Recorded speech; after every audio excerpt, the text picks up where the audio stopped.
আসসালামু আলাইকুম, তোমাদের সবাইকে হচ্ছে প্রয়াস 3.0 তে অনেক অনেক স্বাগতম।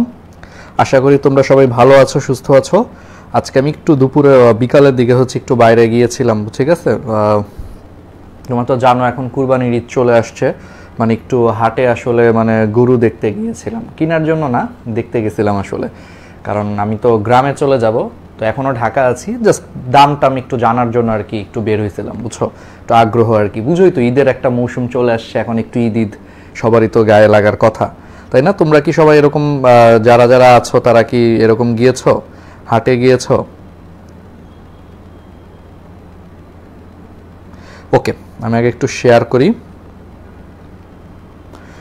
এখন আসলে ঈদের মৌসুম চলে আসছে, তো এই 2-3 দিন আসলে দেখবা যে সবারই আসলে একটু মনটা জানি কেমন কেমন, তাই না? যে এখন পড়তে ইচ্ছা করতেছে না। যদিও তোমাদের জন্য আসলে আমার খারাপ লাগে, কারণ তোমাদের ভাগ্যটা আসলে একটু খারাপই, কারণ তোমাদের ঈদের 1.5 মাস পরে হচ্ছে এইচএসসি পরীক্ষা।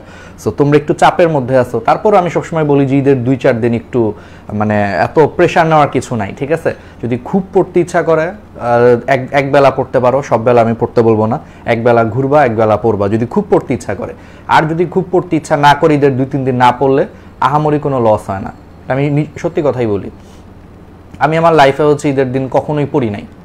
হয়তো পড়ছি, 2-1 বার পড়ছি, এটা আমি নিজের ইচ্ছা হয়েছে, আমার ভালো লাগতেছিল না ঈদের দিন। ধরো হচ্ছে আমি কোনো কাজ পাচ্ছিলাম না, দেখা গেছে যে করতে পারতেছিলাম না, এরকম তখন হয়তো একটু বই নিয়ে বসছি বা বসি না, এরকম। মানে নর্মালি আমি সজ্ঞানে কখনোই হচ্ছে ঈদের টাইমটা আসলে পড়তে বসি নাই, ঠিক আছে, সজ্ঞানে আর কি। একবার শুধু পড়তে হয়েছিল, একটা ঈদেই পড়ছি শুধু, মানে তাও একবেলা পড়ছি, আরেক বেলা ঘুরছি। এটা হচ্ছে গত বছরের কুরবানি ঈদ। কেন পড়ছি জানো?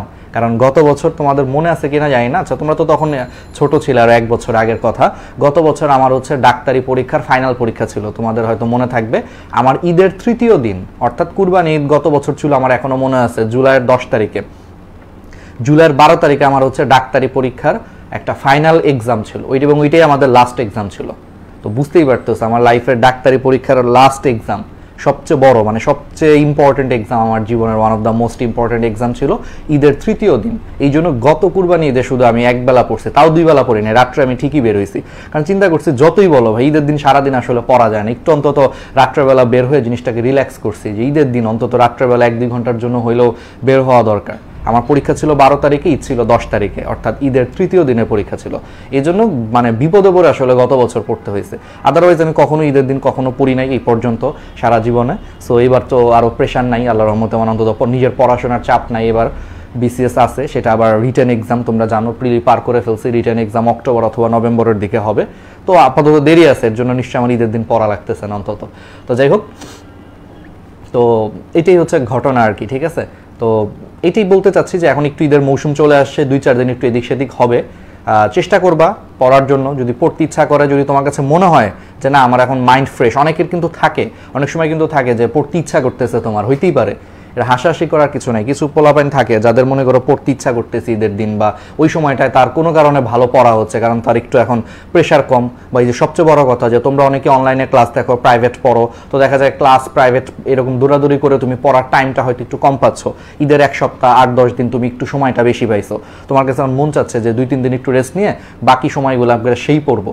চাইলে পড়তে পারো যদি তোমাদের ইচ্ছা হয়, বাট আমি বলবো যে নিজেকে প্রেশারাইজ করার কিছু নাই। যাদের ইচ্ছা হচ্ছে না, okay fine, let it be, একটু রিল্যাক্স করো, 2-3 দিন রিল্যাক্স করো। 2-3 দিন রিল্যাক্স করলে খুব একটা সমস্যা না, ঠিক আছে। কারণ লাইফে সারা বছর আমরা কত এরকম অকেশন ছাড়াই আমরা সময় নষ্ট করতেছি, সেই জায়গায় ঈদের সময় তো 2-3 দিন, এটা একটা বছরে 2টা ঈদই আসে, ঠিক আছে। এটা আমি তোমাদেরকে বলতে চাই।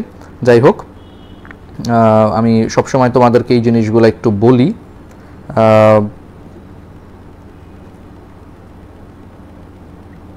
তো যে জিনিসগুলো আমি সবসময় হচ্ছে বলি। ওকে, 1 মিনিট, হ্যাঁ।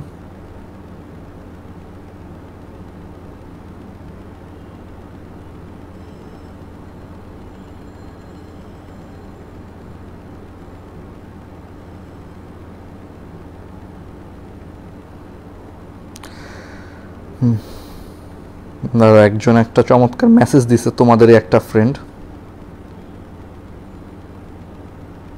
ওকে, ঠিক আছে, তাহলে সাউন্ড ঠিক আছে কিনা? ওকে, তো সাউন্ড ঠিক আছে কিনা? ওকে, ঠিক আছে, তাহলে তোমাদের একটা ফ্রেন্ডকে মেসেজ দিলাম টেলিগ্রামে, সে বলতেছে ক্লাস হবে না। দেখ অলরেডি আমরা ক্লাস শুরু করে 5-7 মিনিট চলে গেছে।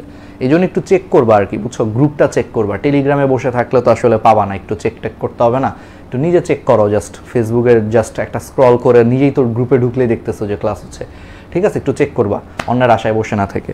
আচ্ছা ঠিক আছে, তো তাহলে যেটা আমরা করতে চাই, হ্যাঁ, তাহলে তো বললাম যে আজকে ঈদের একটা ভাইব বা এরকম কিছু। তো যেটা বলতেছিলাম যে আসলে এরকম তোমাদের খুব বেশি প্রেশার নেওয়ার দরকার নাই। খুব ইচ্ছা করলে, মোটা কথা হচ্ছে, মানে মোটা কথা বলতে শেষ কথা, যে খুব ইচ্ছা করলে হচ্ছে পড়বা। আর যদি তোমাদের মধ্যে মনে হয় যে ঈদের 2-3 দিন ভাইয়া একটু আসলে রেস্ট নেওয়া দরকার, একটু আত্মীয় স্বজন আসে, একটু বুঝে নিত আসলে ঈদের সময়টা একটুই, তাহলে বাদ দাও, কোনো সমস্যা নাই, ঠিক আছে? এগুলো অকেশনের সময় 2-3 দিন না পড়লে আসলে আমার কাছে কখনোই মনে হয় না যে এটা খুব বড় একটা সমস্যা আর কি। অনেকেই হয়তো পড়তে বলতে পারে, কিন্তু আমি সবসময় বলছি যে যেই কাজটা আমি নিজে কখনো করি নাই সেটা কেন আমি ছাত্রছাত্রীদেরকে হচ্ছে করতে বলবো, তাই না? জিনিসটা হচ্ছে একটা কাজ করতে গেলে আগে নিজে সেটা করে দেখতে হয়, তারপরে এটা মানুষকে পরামর্শ দেওয়া যায়। ধরো আমি নিজে কখনো ঈদে পড়ি নাই, আর আমি তোমাদেরকে মনে করো গল্প বলতেছি, আর আমি তো ঈদের দিন পড়ে উড়ায় ফেলছি, আমি সবসময় পড়াশোনা করতাম, খাট থেকে পড়তাম, টেবিল থেকে পড়ে যাইতাম, মাঠে হাঁটতে যেয়ে পড়ে যাইতাম, মানে সবসময় খালি পড়ার উপরে থাকতাম, ঠিক আছে? এগুলা বইলা টইলা তোমাকে বললাম যে ঈদের দিনও পড়তে হবে, না পড়লে তুমি পিছিয়ে যাবা, 1 মাস পরে পরীক্ষা, এরকম না। 2-3 দিন ভাই মাঝখানে রেস্ট নিলে কোনো সমস্যাই না। আমিও তো মাঝে মাঝে দেখবো যে কাজের মাঝখানে হচ্ছে রেস্ট নেই। এই যে আমার যেদিন নানা মারা গেলেন, হ্যাঁ, তোমরা হয়তো জানো, তার আগের দিন আমি ইচ্ছা করি আমার সমস্ত ব্যাচ ট্যাচ সব কিছু আমি অফ রাখছি। ক্লাস ছিল, আমি সব কিছু রিশিডিউল করছি, কারণ ওই দিন আমার কেন জানি আর ভালো লাগতেছিল না।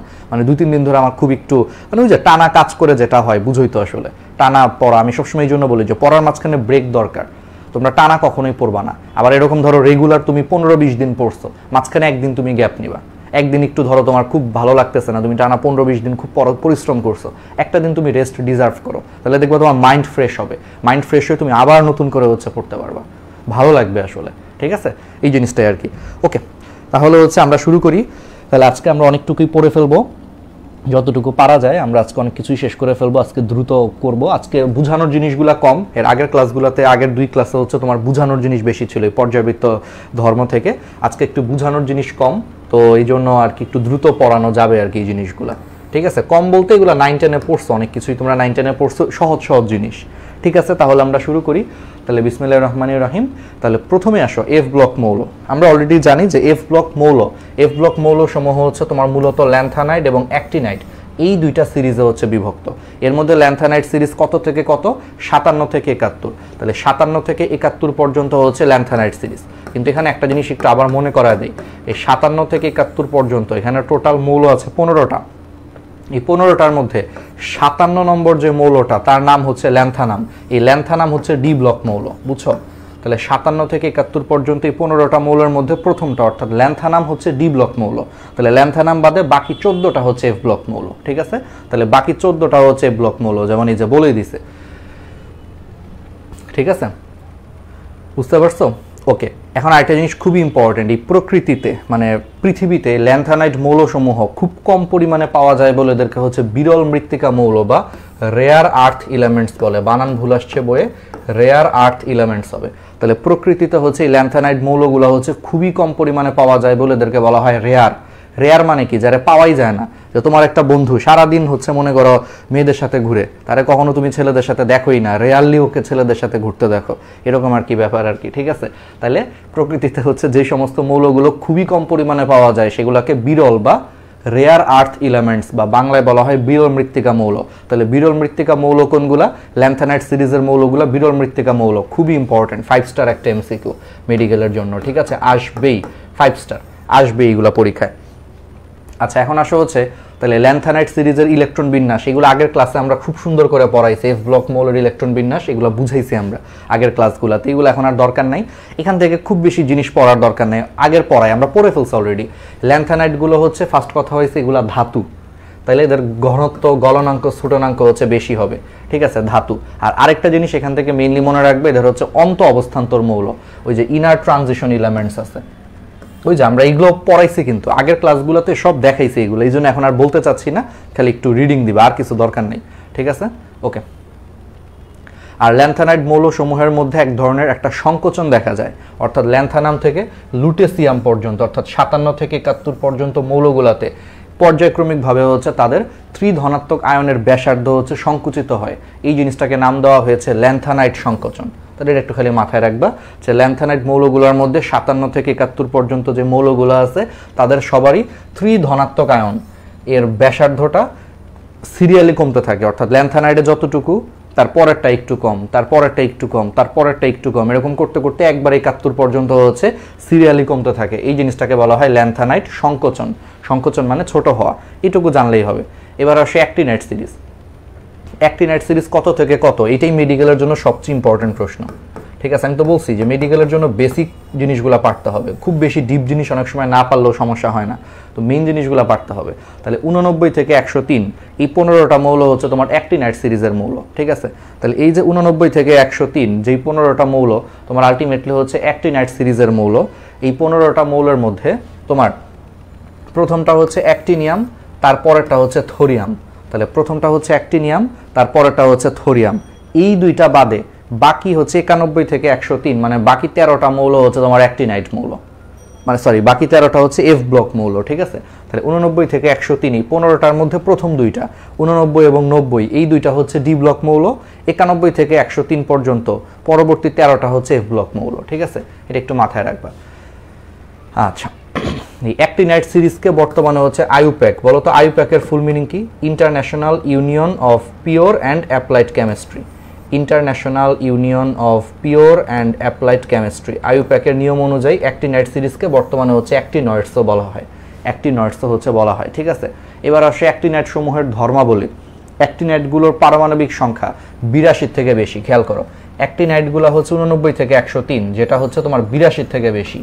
একটা বেসিক মাথায় রাখবা যে পারমাণবিক সংখ্যা যদি 82 থেকে বেশি হয় তারা সবাই তেজস্ক্রিয় মৌল হয়। তারা কি হয়? তেজস্ক্রিয় মৌল। তাহলে অ্যাক্টিনাইট সমূহের হচ্ছে তোমার পারমাণবিক সংখ্যা 82 থেকে বেশি, তার মানে ডেফিনেটলি তারা কি হবে? তেজস্ক্রিয় মৌল। তাহলে অ্যাক্টিনাইটগুলো হচ্ছে তোমার আলটিমেটলি কি? তেজস্ক্রিয় মৌল। আর বাকিগুলোই ল্যান্থানাইট সিরিজের মতোই, ঘনত্ব বেশি, গলনাঙ্ক স্ফুটনাঙ্ক হচ্ছে অনেক বেশি। ঠিক আছে, এগুলো একটু হাবিজাবি পড়বা, আর কিছু লাগবে না, খালি লাস্ট একটা লাইন পড়তে হবে। অ্যাক্টিনাইট সিরিজের মধ্যে থোরিয়া, থোরিয়া হচ্ছে তোমার থোরিয়াম অক্সাইড। এই পুরো যৌগটার নাম হচ্ছে thorium oxide. Thorium, thorium oxide. এই থোরিয়াম অক্সাইডটাকে হচ্ছে আমরা থোরিয়া বলি। সংকেত কি? থোরিয়ামের সংকেত হচ্ছে টিএইচ, আর অক্সাইডের সংকেত হচ্ছে O2, তাহলে THO2। ঠিক আছে, তাহলে THO2, তাহলে থোরিয়াম অক্সাইড বা থোরিয়া। আরেকটা হচ্ছে সেরিয়াম অক্সাইড বা সেরিয়া, ওই CEO2, ওই সেমভাবে সেরিয়াম অক্সাইড বা এটাকে সংক্ষেপে বলা হয় সেরিয়া। তাহলে এই থোরিয়া আর সেরিয়া এই দুইটা যৌগের মিশ্রণ সূক্ষ্ম কণারূপে হচ্ছে গাড়ির হেডলাইট, জাহাজ এবং রেলগাড়ির হচ্ছে তোমার সার্চ লাইটে ব্যবহৃত হয়। খুবই খুবই খুবই ইম্পর্টেন্ট, 5 স্টার। এটা মেডিকেলে আসে যে নিচের কোনটা, মেডিকেল অ্যাডমিশন টেস্টের জন্য এটা হচ্ছে 5 স্টার, যে নিচের কোন কণার মিশ্রণ গাড়ির হেডলাইট, জাহাজ এবং রেলগাড়ির সার্চ লাইটে থাকে। তাহলে থোরিয়া এবং সেরিয়া, সংকেত কি? THO2 অর্থাৎ থোরিয়াম অক্সাইড, সেরিয়া হচ্ছে CEO2 অর্থাৎ সেরিয়াম অক্সাইড। এই দুইটার মিশ্রণ সূক্ষ্ম কণারূপে হচ্ছে তোমার গাড়ির হেডলাইট, জাহাজ এবং রেলগাড়ির সার্চ লাইটে হচ্ছে থাকে। তাহলে খুবই ইম্পর্টেন্ট, তাহলে এগুলো খুব সুন্দর করে হচ্ছে পড়ে ফেলবা। এখন আসো, তাহলে আমরা যেই জিনিসটা একটু দেখব, তাহলে মৌলের পর্যায়বৃত্ত ধর্মসমূহ। তাহলে আমরা এখন কি দেখব? আমরা এখন হচ্ছে তোমার মৌলের পর্যায়বৃত্ত হচ্ছে তোমার ধর্মসমূহ হচ্ছে আমরা এখন একটু দেখব। আচ্ছা, তাহলে পর্যায়বৃত্ত ধর্ম কি? পর্যায়বৃত্ত ধর্ম হচ্ছে পর্যায় সারণীতে কিছু কিছু ধর্ম আছে। ঠিক আছে, পর্যায় সারণীতে কিছু কিছু ধর্ম আছে যারা হচ্ছে তোমার নির্দিষ্ট সংখ্যা পরপর হচ্ছে তোমার পর্যায়ক্রমিকভাবে হচ্ছে অনুরূপ ধরনের হয়। তাহলে পর্যায় সারণীতে কিছু কিছু সংখ্যা আছে যারা হচ্ছে নির্দিষ্ট সংখ্যা পরপর তোমার পর্যায়ক্রমিকভাবে হচ্ছে তোমার অনুরূপ ধরনের হয়। ঠিক আছে, এইগুলোরে হচ্ছে তোমার পর্যায়বৃত্ত হচ্ছে ধর্ম বলে। বুঝতে পারছো? তাহলে এই জিনিসগুলো তোমাকে একটু মাথায় রাখতে হবে। যেমন ধরো হচ্ছে তোমার ধাতব ধর্ম, দেখা গেছে 2টা, 8টা, 18টা, 32টা পরপর হচ্ছে তোমার রিপিট হয়। তাহলে 2, 8, 18, 32 পরপর মনে করো জিনিসগুলো রিপিট হচ্ছে, ধাতব ধর্ম।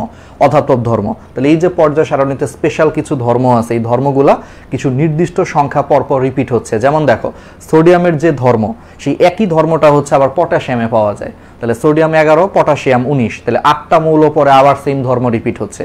তাহলে এই যে পর্যায় সারণীর যেই ধর্মগুলা কয়েকটা নির্দিষ্ট সংখ্যা পরপর পুনরায় রিপিট হচ্ছে, পুনরায় আবর্তন করতেছে, এটাকেই তোমার বলা হয় পর্যায়বৃত্ত ধর্ম।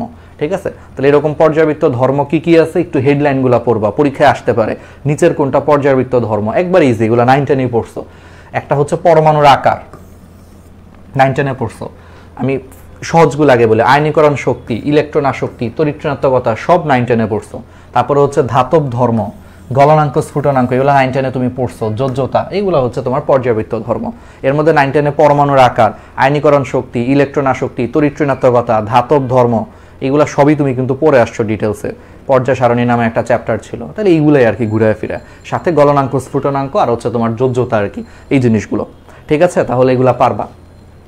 এখন আসো তাহলে আমরা এখন যেই কাজটা করব, তাহলে গলনাঙ্ক স্ফুটনাঙ্ক। আচ্ছা, গলনাঙ্ক স্ফুটনাঙ্ক এত কিছু এখান থেকে আসে না। ঠিক আছে, এখান থেকে দুই একটা মান আসে। তো এটা একটা নর্মাল বেসিক, যে একটা ধাতুর ক্ষেত্রে হ্যাঁ উপর থেকে যত নিচের দিকে নামবা, উপর থেকে নিচের দিকে নামলে হচ্ছে গলনাঙ্ক হচ্ছে তোমার কি হয়, হ্রাস পায়। উপর থেকে নিচের দিকে নামলে হচ্ছে গলনাঙ্ক স্ফুটনাঙ্কের মান কি হয়, হ্রাস পায়। আচ্ছা, এটা কেন হ্রাস পায় চলো এটা আমরা একটু ব্যাখ্যা করি হালকা, জাস্ট একবার করে আমি তোমাদেরকে বলবো। দেখো জিনিসটা, আমি একটু হোয়াইট বোর্ড নিয়ে, আজকে হোয়াইট বোর্ডটা আসলে সিলেক্ট করি নাই। সো তোমাদের কি অবস্থা সবার? ঠিক আছে, ঈদের কেনাকাটা কার কীরকম হইলো আমাকে একটু কমেন্টে জানাও, যে কতটুকু কে কতটুকু ঈদের কেনাকাটা করলা, কে কী করলা, ঈদের কে কীভাবে কোথায় থাকবা, কি প্ল্যান করবা। আর তোমরা যারা যারা হচ্ছে আশেপাশে থাকো, আমি ঈদের সময় একটা গেট টুগেদারের প্ল্যান করেছি ঈদের পরের দিন। হ্যাঁ, ঈদের পরের দিন খুব সম্ভবত, আমার তো গ্রামের বাড়ি হচ্ছে টাঙ্গাইলে। হ্যাঁ, তোমাদের একটু বলে রাখি, তো খুব সম্ভবত হচ্ছে এটা আমি তোমাদেরকে জানাবো, অবশ্যই গ্রুপে টুপে তোমরা জানতে পারবা, সবার সাথে দেখা সাক্ষাৎ করব।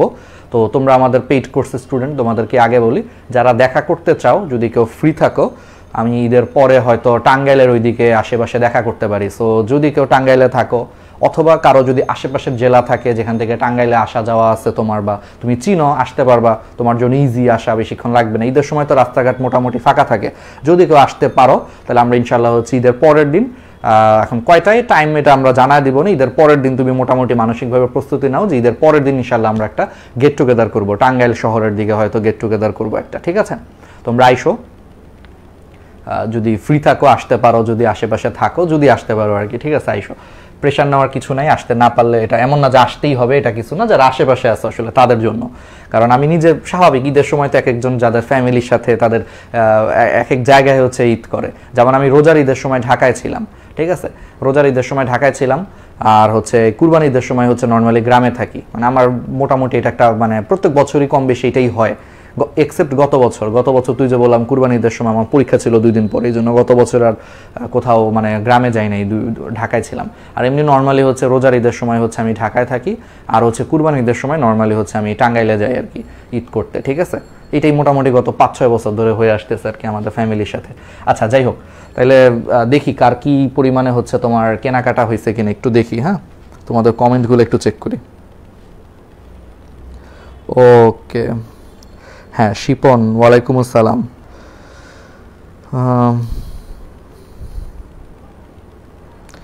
নাইম ফাহিম, খুবই টেনশনে আছি। শুনো, টেনশন তো সবারই। তোমরা হচ্ছে আমাদের ওয়ান শট ক্লাসগুলো করবা। আজকে কিন্তু ওয়ান শট এমসিকিউ ক্লাস আছে, রাত 10টার দিকে ক্লাস করবা। এমসিকিউ ক্লাস সময় লাগবে না, কারণ সিকিউ ক্লাসেই হচ্ছে আসলে আমরা সব বেসিক প্লাস সৃজনশীল পড়ায় দিই। সিকিউ ক্লাসটা অনেক লেন্দি ক্লাস হয়, এমসিকিউ ক্লাস হচ্ছে কখনো এত লেন্দি ক্লাস হয় না। ঠিক আছে, এমসিকিউ ক্লাস 2 থেকে সর্বোচ্চ 3 ঘন্টার মধ্যে হচ্ছে শেষ হয়ে যাবে এমসিকিউ। ঠিক আছে, 60টার মতো এমসিকিউ আমরা আজকে সলভ করাবো, বাট 60টা টাইপের, মোটামুটি সব টাইপই কম বেশি কাভার হবে, বা সব টপিকই কম বেশি কাভার হবে আর কি। ঠিক আছে, সো একটু দেখবা, ক্লাসগুলো হচ্ছে একটু করবা। ওকে, তো যেটা হয় আসলে, যেটা মানে তোমাদের যে বেসিক বলো বা যাই বলো না কেন,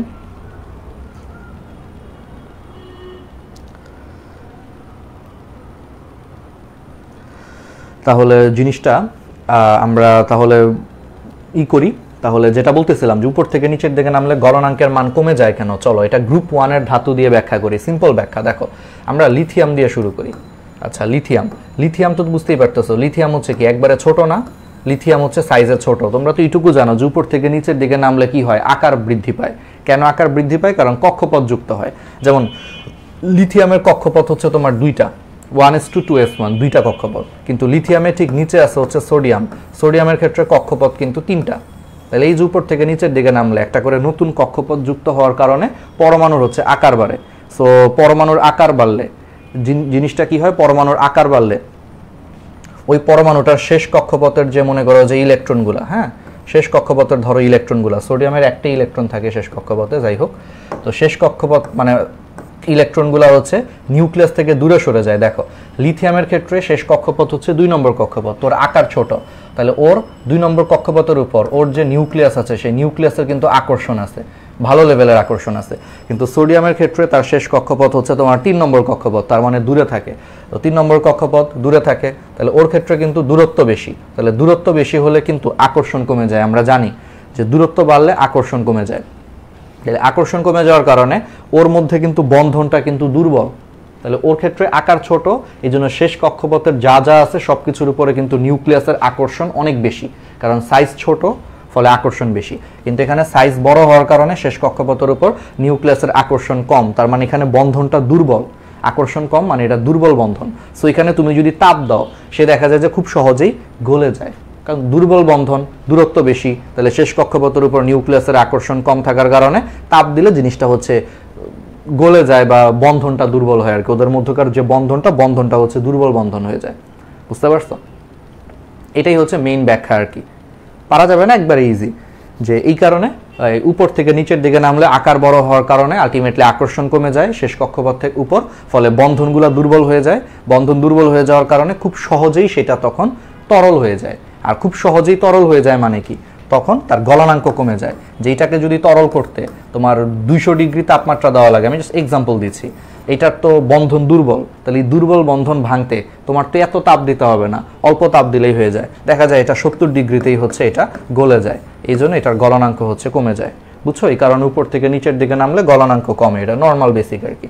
তো এখানে কিছু এখন মান আছে, একটু 2-1টা মান মেডিকেলে মাঝে মাঝে আসে। লিথিয়ামের গলনাঙ্ক হচ্ছে 180.5 ডিগ্রি সেলসিয়াস, দেখো তার ঠিক নিচে সোডিয়াম হচ্ছে 97.7 ডিগ্রি সেলসিয়াস।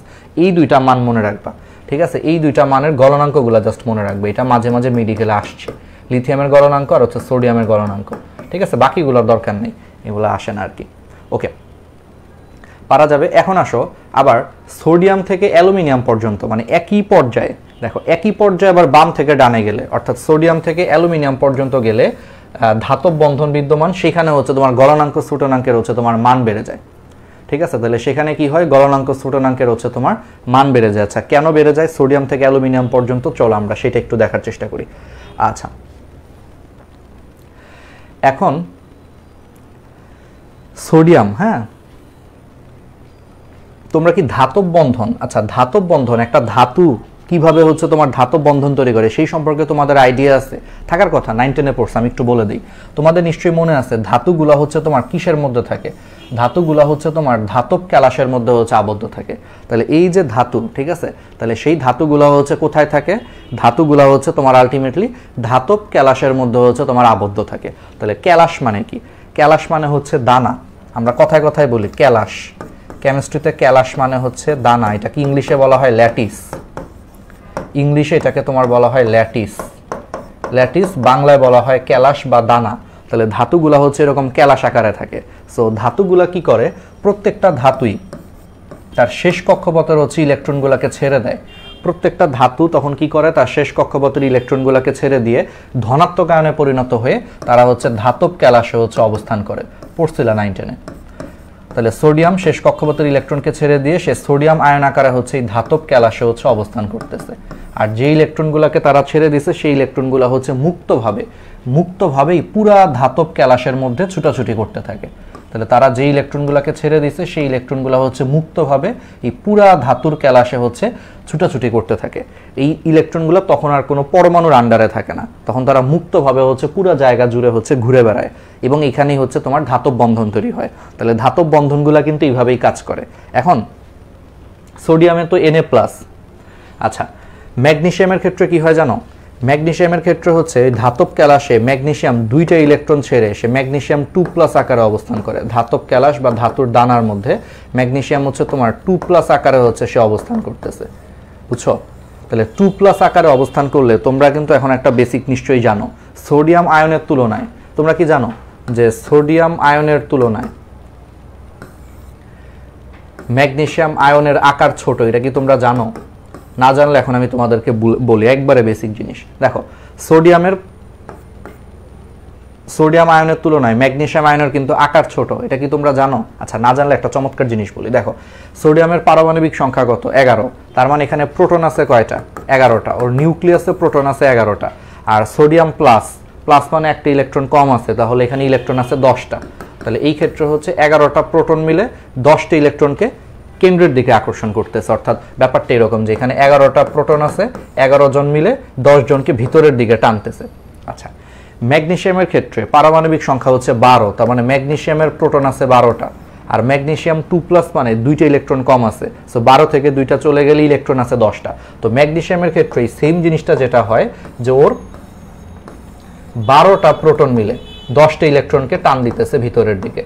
তুমি বলো 11 জন মিলে 10 জনকে বেশি ভিতরের দিকে টান দিবে, নাকি 12 জন মিলে 10 জনকে বেশি ভিতরের দিকে টান দিবে? বলো তো।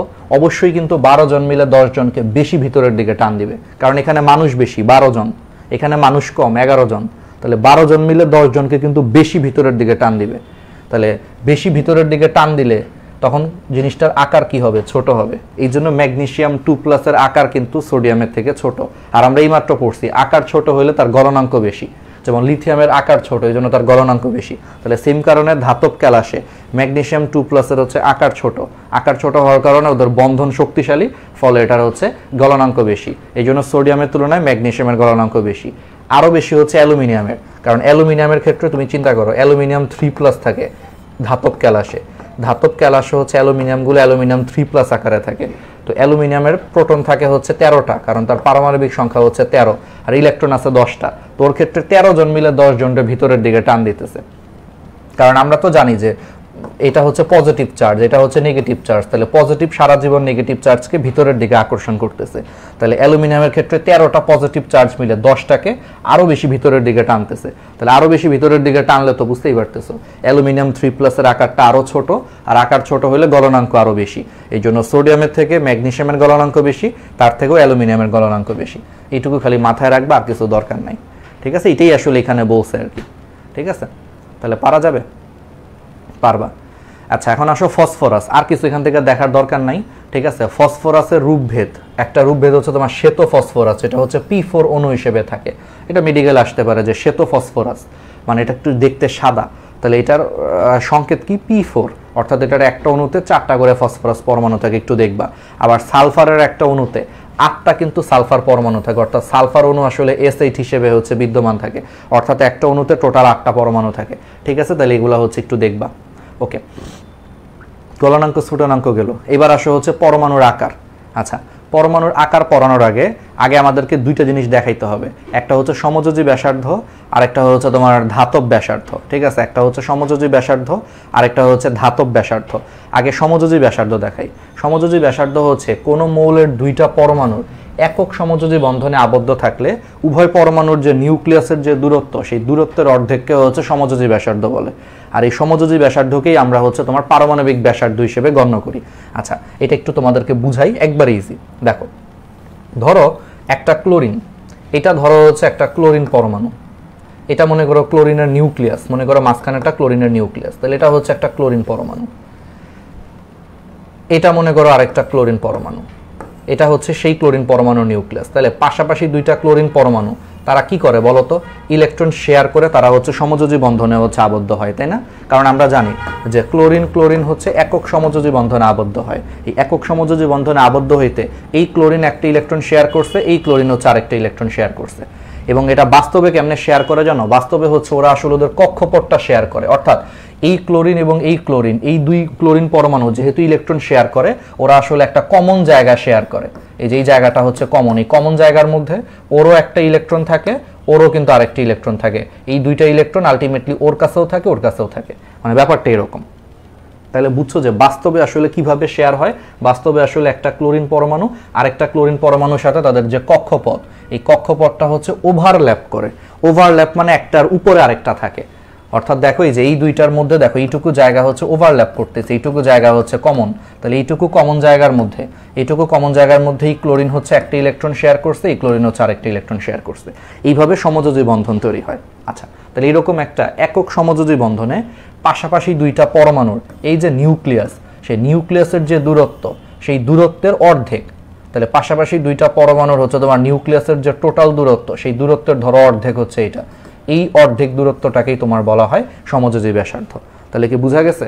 তাহলে একক সমযোজী বন্ধনে আবদ্ধ পাশাপাশি দুইটা পরমাণুর নিউক্লিয়াসের দূরত্বের অর্ধেক, এই অর্ধেক দূরত্বটাকে তোমার বলা হয় সমযোজী ব্যাসার্ধ, এটাই বলা হয়েছে। তাহলে এই সমযোজী ব্যাসার্ধকে আমরা আবার কি বলি? পারমাণবিক ব্যাসার্ধ বলি, ঠিক আছে? আচ্ছা, আর সমযোজী ব্যাসার্ধকে যোগ করলে তাদের যোগফলই হচ্ছে অণুর বন্ধন দূরত্ব। তাহলে সমযোজী ব্যাসার্ধকে আমরা কি বলতেছি? পারমাণবিক ব্যাসার্ধ বলতেছি। তাহলে এটা একটু মাথায় রাখবা। আর সমযোজী ব্যাসার্ধ দুইটাকে হচ্ছে যোগ করলে ওইটাই হচ্ছে তোমার অণুর কি পাওয়া যায়? অণুর হচ্ছে তোমার বন্ধন দূরত্ব হচ্ছে পাওয়া যায়, ঠিক আছে? তাহলে এই জিনিসগুলো হচ্ছে তাহলে পারা যাবে। ওকে, ঠিক আছে। আচ্ছা, বলো তো দুইটা সমযোজী ব্যাসার্ধকে যোগ করলে বন্ধন দূরত্ব কেন পাওয়া যায়? তুমি নিজেই বুঝতেছো। দেখো, এইটুকু হচ্ছে একটা সমযোজী ব্যাসার্ধ, এইটুকু হচ্ছে আরেকটা সমযোজী ব্যাসার্ধ, তাহলে এটার সাথে এটাকে যোগ করলে তাহলে টোটাল কি তুমি বন্ধনের দূরত্বটা পাইলা না? এটাই তো টোটাল বন্ধন দূরত্ব। এই জন্য দুইটা সমযোজী ব্যাসার্ধকে যোগ করলে টোটাল বন্ধন দূরত্ব পাওয়া যায়, ঠিক আছে? একবার ইজি। এবং এই সমযোজী ব্যাসার্ধকেই আমরা কিন্তু পারমাণবিক ব্যাসার্ধ হিসেবে ধরে নেই। ওকে, ফাইন, খুব ভালো, এখান থেকে অত কিছু আসে না। এখন আসা হচ্ছে ধাতব ব্যাসার্ধ। এখানে খালি একটা জিনিসই তোমাদের বুঝতে হবে, সেটা হচ্ছে ধাতব ব্যাসার্ধ সমযোজী ব্যাসার্ধ অপেক্ষা প্রায় 10 থেকে 20% বেশি হয়। খুবই ইম্পর্টেন্ট, এটা একটা বেসিক, মেডিকেলে আসে যে নিচের কোন ব্যাসার্ধটা হচ্ছে বড়, সমযোজী ব্যাসার্ধ বড় নাকি ধাতব ব্যাসার্ধ বড়। অলওয়েজ মনে রাখবা যে ধাতব ব্যাসার্ধ সমযোজী ব্যাসার্ধ অপেক্ষা 10 থেকে 20% হচ্ছে বেশি হয়। তার মানে একই মৌলের সমযোজী ব্যাসার্ধ যা আসবে তার ধাতব ব্যাসার্ধ সবসময় তার থেকে 10 থেকে 20% বেশি হবে। তার মানে ধাতব ব্যাসার্ধ অলওয়েজ গ্রেটার দেন সমযোজী ব্যাসার্ধ। যেমন দেখো লিথিয়ামের সমযোজী ব্যাসার্ধ হচ্ছে 123 পিকোমিটার, এই পিএম দিয়ে বোঝাচ্ছে পিকোমিটার। আচ্ছা, আজান দিচ্ছে, হ্যাঁ, আমরা একটু আজানের পরে কন্টিনিউ করি। আজানের পরে হচ্ছে আমরা কন্টিনিউ করি, 1 মিনিটের একটা ব্রেক নেই।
ওকে, তো যেটা বলতেছিলাম তাহলে তোমরা একটা জিনিস হচ্ছে একটু খেয়াল করো, যে যেটা আমি একটু বলতেছি তোমাদের, মানে যে বেসিক যে জিনিসটা, যে সমযোজী ব্যাসার্ধ অপেক্ষা ধাতব ব্যাসার্ধ সবসময় হচ্ছে 10 থেকে 20% হচ্ছে তোমার বেশি হয়, ঠিক আছে? 10 থেকে 20% হচ্ছে তোমার বেশি হয়। আচ্ছা, কেন বেশি হয় চলো একটু বুঝি জাস্ট জিনিসটা। তুমি অলরেডি কিন্তু সমযোজী ব্যাসার্ধ বুঝছো, যে সমযোজী ব্যাসার্ধের ক্ষেত্রে দেখো পাশাপাশি দুইটা পরমাণু কিন্তু একটার উপরে আরেকটা হচ্ছে ওভারল্যাপ করে। তো একটার উপরে আরেকটা ওভারল্যাপ বা অধিক্রমণ করার কারণে পরমাণু দুইটার যে নিউক্লিয়াস, সেই নিউক্লিয়াস দুইটা কিন্তু একটু কাছে চলে আসে। খেয়াল করে দেখছো, একটার গায়ের উপরে আরেকটা বসে যাওয়ার কারণে দেখো ওদের নিউক্লিয়াস দুইটা কিন্তু একটু কাছে চলে আসছে, এই জন্য ওদের ব্যাসার্ধটা কম হয়। কিন্তু ধাতব ব্যাসার্ধে, আমি এই যেই মাত্র একটা ধাতুর ক্যালাস আঁকছি, ধাতব ব্যাসার্ধে খেয়াল করে দেখো যে পাশাপাশি দুইটা ধাতুর যে আয়ন থাকে তাদের যে নিউক্লিয়াস, ধরো এই পুরা নিউক্লিয়াসটা এখানে আছে, এটার পুরা নিউক্লিয়াসটা এখানে আছে, তারা কিন্তু কেউ কারো উপরে দেখো ওভারল্যাপ করতেছে না। দেখো এর গায়ের উপরে কিন্তু কখনোই বসবে না, এর গায়ের উপরে কিন্তু কখনোই বসবে না, তার মধ্যে ওদের মাঝখানে একটা এক্সট্রা গ্যাপ থাকে। ওদের মাঝখানে এক্সট্রা গ্যাপ থাকার কারণে ওদের নিউক্লিয়াস দুইটার যে দূরত্ব, সেই দূরত্বটা বেশি হয়। এই দূরত্ব বেশি হওয়ার কারণে ধাতব ব্যাসার্ধটা বেশি। ব্যাস, একবার ইজি জিনিস, দেখছো? বুঝে বললে সহজ আর কি। এই জন্য দেখো লিথিয়ামের সমযোজী ব্যাসার্ধ যদি 123 হয়, লিথিয়ামের ধাতব ব্যাসার্ধ হচ্ছে 152 পিকোমিটার। এই পিএম বলতে পিকোমিটার বোঝায়। 1 পিকোমিটার ইজ ইকুয়াল টু হচ্ছে তোমার 10⁻⁻12 মিটার। মনে রাখবো, 1 picometre is equal to 10⁻12 metre. অনেক ছোট্ট একটা একক, তারপর এর একটু মনে রাখো। ও আচ্ছা, লেখাই তো আছে, দাগাও দিছি, ভালোই তো। তাহলে 1 picometre is equal to 10⁻12 metre, এটা একটু মনে রাখো। দেখছো, এই জন্য সমযোজী ব্যাসার্ধের থেকে ধাতব ব্যাসার্ধ বেশি হয় সবসময়। ওকে, তাহলে পারবা বেসিক জিনিস, তাহলে এগুলো একটু মাথায় রাখবে। এগুলো থেকে কিছু লাগবে না, কার্যকর নিউক্লিয়ার চার্জ টার্জ এগুলো এখন এইসব জিনিস করার দরকার নাই। খালি এখানে একটা জিনিস খালি একটু বলি, হ্যাঁ একটু তোমাকে বলি, যে তোমার এখান থেকে নাই দরকার নেই, আসে না আসলে, হুদাই বাধ্য, এগুলা দরকার নাই। আমরা তোমার সরাসরি হচ্ছে পরমাণুর আকারের মধ্যে চলে আসি। যেগুলো লাগবে, সহজ কথা যেগুলো লাগবে, যেগুলো হচ্ছে পরীক্ষায় আসে, বেসিক দরকার আছে, আমরা সেইগুলো একবারে ডিটেলসে পড়াবো। আর দেখবা আমরা কিন্তু অনেক বেশি ডিটেলসে পড়াই। তোমরা আমাদের যত ক্লাস করছো সবগুলাই তোমরা দেখবা যে আমরা কিন্তু আল্লাহর রহমতে কিন্তু অনেক অনেক অনেক বেশি ডিটেলসে হচ্ছে পড়াই, ঠিক আছে? এবং আমাদের ওয়ান শট ক্লাসগুলা, তারপর হচ্ছে আমাদের একাডেমিক ক্লাসগুলা দেখবা মাঝে মাঝে, ঠিক আছে? আরও যদি বেশি ডিটেলস দেখতে চাও তোমরা হচ্ছে আমাদের ন্যানো কেমিস্ট্রি কোর্সের কিছু ক্লাস দেখতে পারো। যদিও এই চ্যাপ্টারের উপরে ক্লাস নাই, এটা হয়তো তোমাদের 23 ব্যাচের আগে তোমরা ওয়ান শট ক্লাসগুলো দেখো। ওয়ান শট ক্লাসগুলো এইচএসসির জন্য ঠিক যা যা লাগবে একবার অল্প সময়ের মধ্যে এ প্লাস। যেমন আজকে একটু আগে হচ্ছে আমি পরিবেশ রসায়নের হচ্ছে একটা ক্লাস আপলোড করছি 7টার দিকে, ঠিক আছে? তো পরিবেশ রসায়নের যে ক্লাসটা হচ্ছে আপলোড করছি 7টার দিকে, এটা আসলে আগেই করা থাকে, আর আমরা একটা হচ্ছে শিডিউল করে রাখি আর কি, যাই হোক হোয়াট এভার। 7টার দিকে যে আপলোড করছি সেখানে দেখবো যে 7 ঘন্টার একটা লেকচার। এই 7 ঘন্টার লেকচার যদি কেউ দেখো, সে পরিবেশ রসায়নের একেবারে হচ্ছে এইচএসসিতে আসার মতো শর্ট সিলেবাসের প্রত্যেকটা বেসিক তার ক্লিয়ার হবে, প্লাস হচ্ছে সে সব টাইপের সৃজনশীল সলভ করতে পারবে। এই ক্লাসটা দেখলে সে এইচএসসি পরীক্ষায় পরিবেশ রসায়নের সব সিকিউ সে 100% পারবে, কোনো বাদ নাই। সবগুলোই হচ্ছে সে আলটিমেটলি হচ্ছে 100% ইনশাল্লাহ সে পারবে, ঠিক আছে? সব ধরনের টাইপ করানো হয়েছে, অবশ্যই হচ্ছে তোমরা করবা, বুঝছো? ওকে, তাহলে এখন আসো,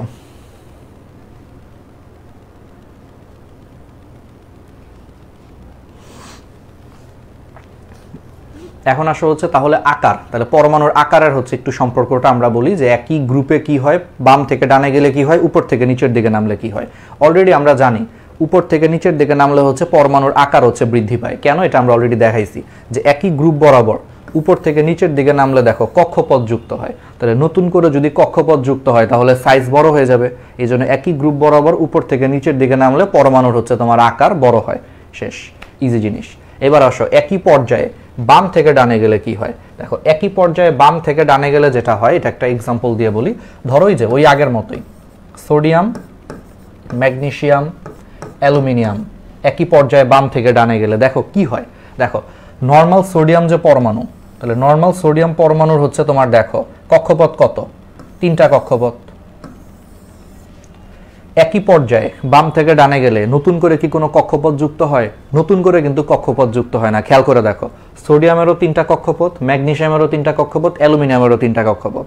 তার মানে একই পর্যায়ে বাম থেকে ডানে নতুন করে কোনো কক্ষপথ যুক্ত হচ্ছে না। তাহলে কক্ষপথ সেম থাকে, ফার্স্ট কথা। তাহলে কক্ষপথ সেম থাকতেছে। আমি একটু নিচে নিচে লিখি। তাহলে ম্যাগনেসিয়ামেরও কক্ষপথ 3টা, সোডিয়ামেরও কক্ষপথ 3টা, আবার অ্যালুমিনিয়ামেরও হচ্ছে কক্ষপথ 3টা। তাহলে একই পর্যায়ে বাম থেকে ডানে গেলে কক্ষপথ যুক্ত হচ্ছে না, ফলে সবগুলোরই সেম কক্ষপথ। আচ্ছা, এখন সোডিয়ামের ক্ষেত্রে প্রোটন সংখ্যা বা পারমাণবিক সংখ্যা হচ্ছে 11, আর সোডিয়ামের ইলেকট্রন সংখ্যা হচ্ছে 11।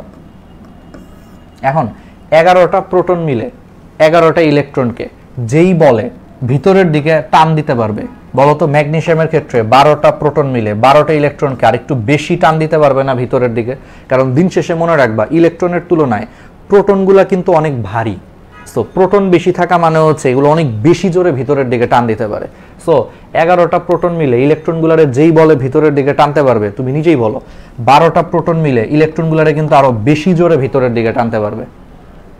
আবার অ্যালুমিনিয়ামের ক্ষেত্রে হচ্ছে পারমাণবিক সংখ্যা 13, তাহলে 13টা প্রোটন মিলে ইলেকট্রনগুলার আরো বেশি ভিতরের দিকে টানতে পারবে, কারণ প্রোটনগুলা কিন্তু ইলেকট্রনের তুলনায় হচ্ছে 2000 গুণ ভারী।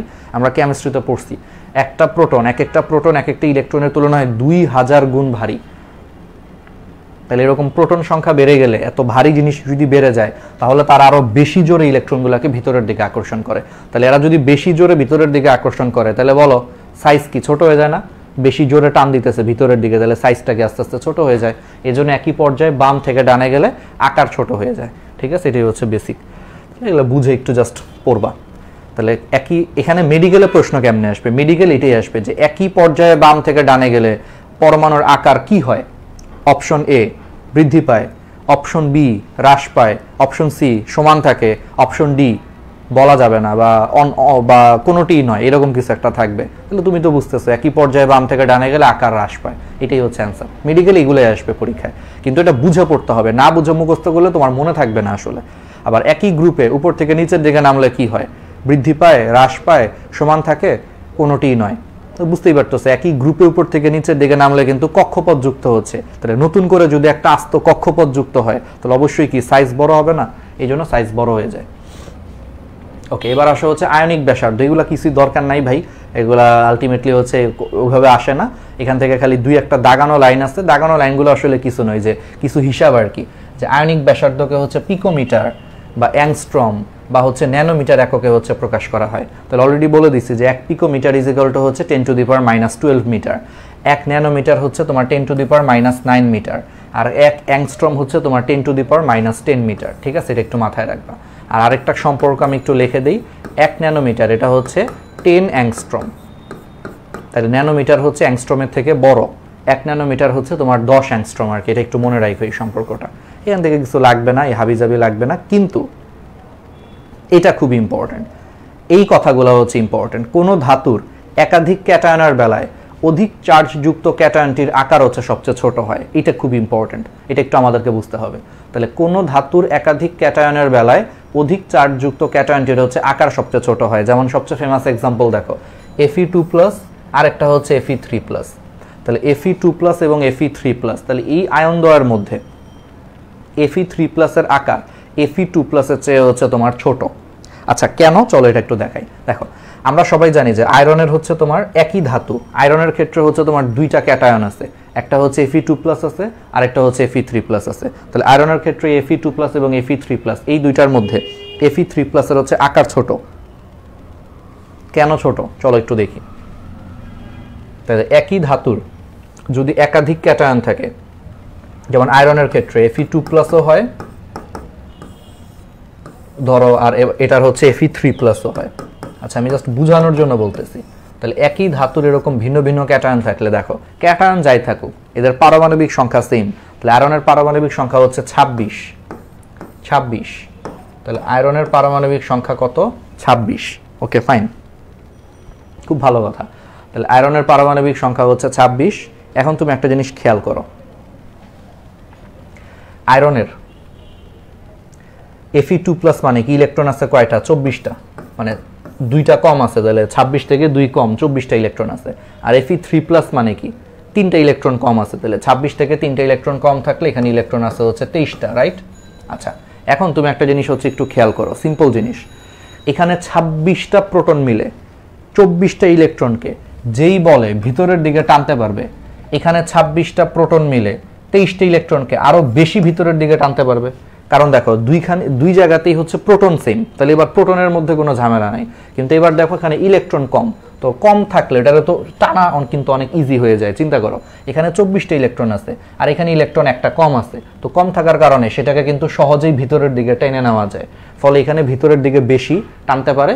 আর ভিতরের দিকে বেশি টানলে দেখো সাইজটা এরকম ছিল, বেশি টানার কারণে সাইজ ছোট হয়ে গেছে, তাহলে আকার ছোট। এই জন্য একই ধাতুর যদি একাধিক ক্যাটায়ন থাকে তাহলে আলটিমেটলি যার চার্জ সংখ্যা বেশি তার আকার ছোট হয়, এটাই বলছে ওরা। এই জন্য Fe3+ সবসময় Fe2+ এর চেয়ে আকার ছোট, বুঝতে পারছো? তাহলে সেম কারণে ক্রোমিয়াম 2+, এটা ক্রোমিয়াম 3+ এর থেকে আকারে বড়, আবার ক্রোমিয়াম 3+ ক্রোমিয়াম 6+ এর থেকে হচ্ছে আকারে বড়, অর্থাৎ চার্জ সংখ্যা বেশি হইলে আকার ছোট হয়। তাহলে ক্রোমিয়াম 6+ হচ্ছে চার্জ বেশি, এই জন্য এটার আকার সবচেয়ে ছোট। 3+ এর থেকে একটু বড়, আর সবচেয়ে বড় হচ্ছে এখানে 2+। সেমভাবে দেখো ম্যাঙ্গানিজেরও হচ্ছে তোমার ম্যাঙ্গানিজ 7+, এটার আকার সবচেয়ে ছোট, কারণ চার্জ বেশি হলে আকার ছোট হয় ক্যাটায়নের ক্ষেত্রে, আমরা এইমাত্র পড়াইছি ক্যাটায়নের ক্ষেত্রে, ঠিক আছে? তার থেকে একটু বড় হচ্ছে Mn4+, তার থেকে একটু বড় হচ্ছে Mn2+।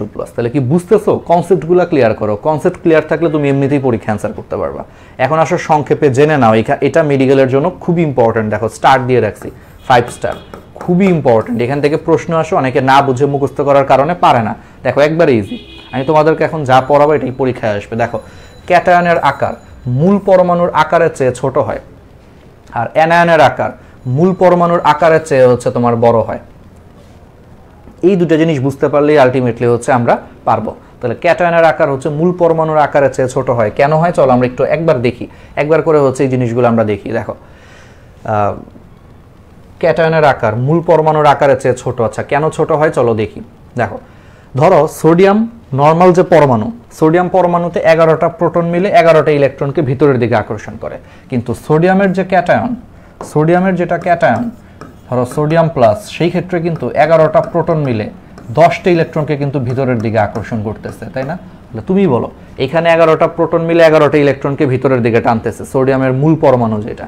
আর সোডিয়ামের যে ক্যাটায়ন Na+, সেখানে 11টা প্রোটন মিলে 10টা ইলেকট্রনকে ভিতরের দিকে টানতেছে। তাহলে 11 জন মিলে 11 জনের যেই বলে ভিতরের দিকে টানবে, তার তুলনায় এখানে 11 জন মিলে 10 জনকে বেশি ভিতরের দিকে টানবে, কারণ এখানে ইলেকট্রন কম, কম থাকলে এটা টানতে ইজি হবে, ফলে এটা বেশি টানবে, ফলে এটার আকার কি হয়ে যাবে?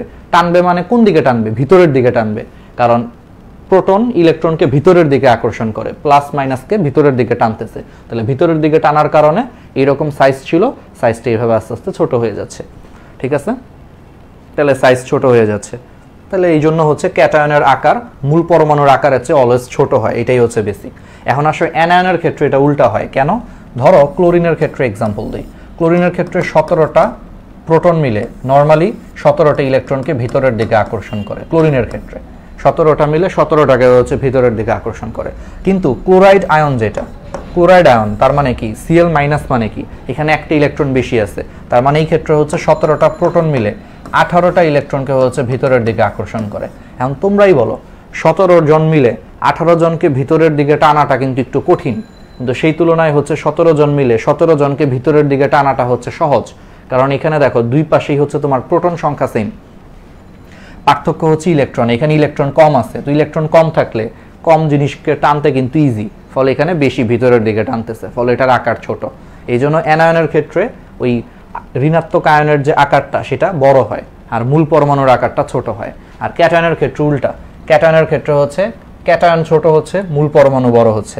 দেখছো এগুলো বুঝে পড়লে আসলে ইজি, অনেকে এগুলো না বুঝে এগুলো মুখস্থ করে পরীক্ষার হলে তারা প্যাস লাগে, হায় হায় ক্যাটায়নের আকার বড় ছিল নাকি অ্যানায়নের আকার বড় ছিল, কি ছিল না ছিল, আর মাথা আর কাজ করে না, মাথা গরম। বাট বুঝে পড়লে ভাই দেখো একবারে 1-2 বেশি, যে 17 জন মিলে 17 জনরে যেই বলে টানবে, 18 জনরে তো সেরকম টানতে পারবে না, এই জন্য 18 জনেরটা সাইজ একটু বড় হবে। সিম্পল বেসিক এগুলা, তাহলে এগুলা পারবা, ঠিক আছে? এগুলো একটু দেখবা। তাহলে একই পর্যায়ে দেখো আইসো ইলেকট্রনিক ক্যাটায়নের আকার, এদের চার্জ সংখ্যা হচ্ছে বৃদ্ধির সাথে হচ্ছে হ্রাস পায়, এটা অলরেডি দেখায় ফেলছি। আচ্ছা বলো তো একই পর্যায়ে আইসো ইলেকট্রনিক ক্যাটায়ন বলতে কি বোঝায়? এই জিনিসটা কি বুঝছো? এটা তুমি আসলে বুঝতে পারলে বাকিটা তুমি বুঝবা। একই পর্যায়ে, ফার্স্ট কথা হচ্ছে এগুলো একই পর্যায়ে থাকবে। আইসো একটা গ্রিক শব্দ, আইসো শব্দের মানে হচ্ছে সেম, তাহলে আইসো ইলেকট্রনিক শব্দের মানে হচ্ছে ওই ক্যাটায়নগুলোর ইলেকট্রন সংখ্যা সেম। বুঝছো, আইসো মানে সেম, ইলেকট্রনিক মানে ইলেকট্রন, তার মানে আইসো ইলেকট্রনিক ক্যাটায়ন বলতে বোঝাচ্ছে ওই ক্যাটায়নগুলোর ইলেকট্রন সংখ্যা সেম। তাহলে একই পর্যায়ে ক্যাটায়নের ইলেকট্রন সংখ্যা সেম, এরকম ক্যাটায়ন হচ্ছে সোডিয়াম আয়ন, দেখো ম্যাগনেসিয়াম আয়ন, অ্যালুমিনিয়াম আয়ন, কারণ দেখো এই সবগুলা একই পর্যায়ের, প্লাস এই সবগুলা ক্যাটায়নের দেখো 10টা করে ইলেকট্রন আছে, এখানে 10টি ইলেকট্রন আছে, এখানে 10টা আছে, এখানে 10টা আছে, মিলায় দেখো, তাহলে এইগুলার ইলেকট্রন সংখ্যা সেম, একই পর্যায়ের, এই জন্য এই ক্যাটায়নগুলোকে আমরা বলতে পারবো আইসো ইলেকট্রনিক ক্যাটায়ন, কারণ ইলেকট্রনিক সংখ্যা সেম।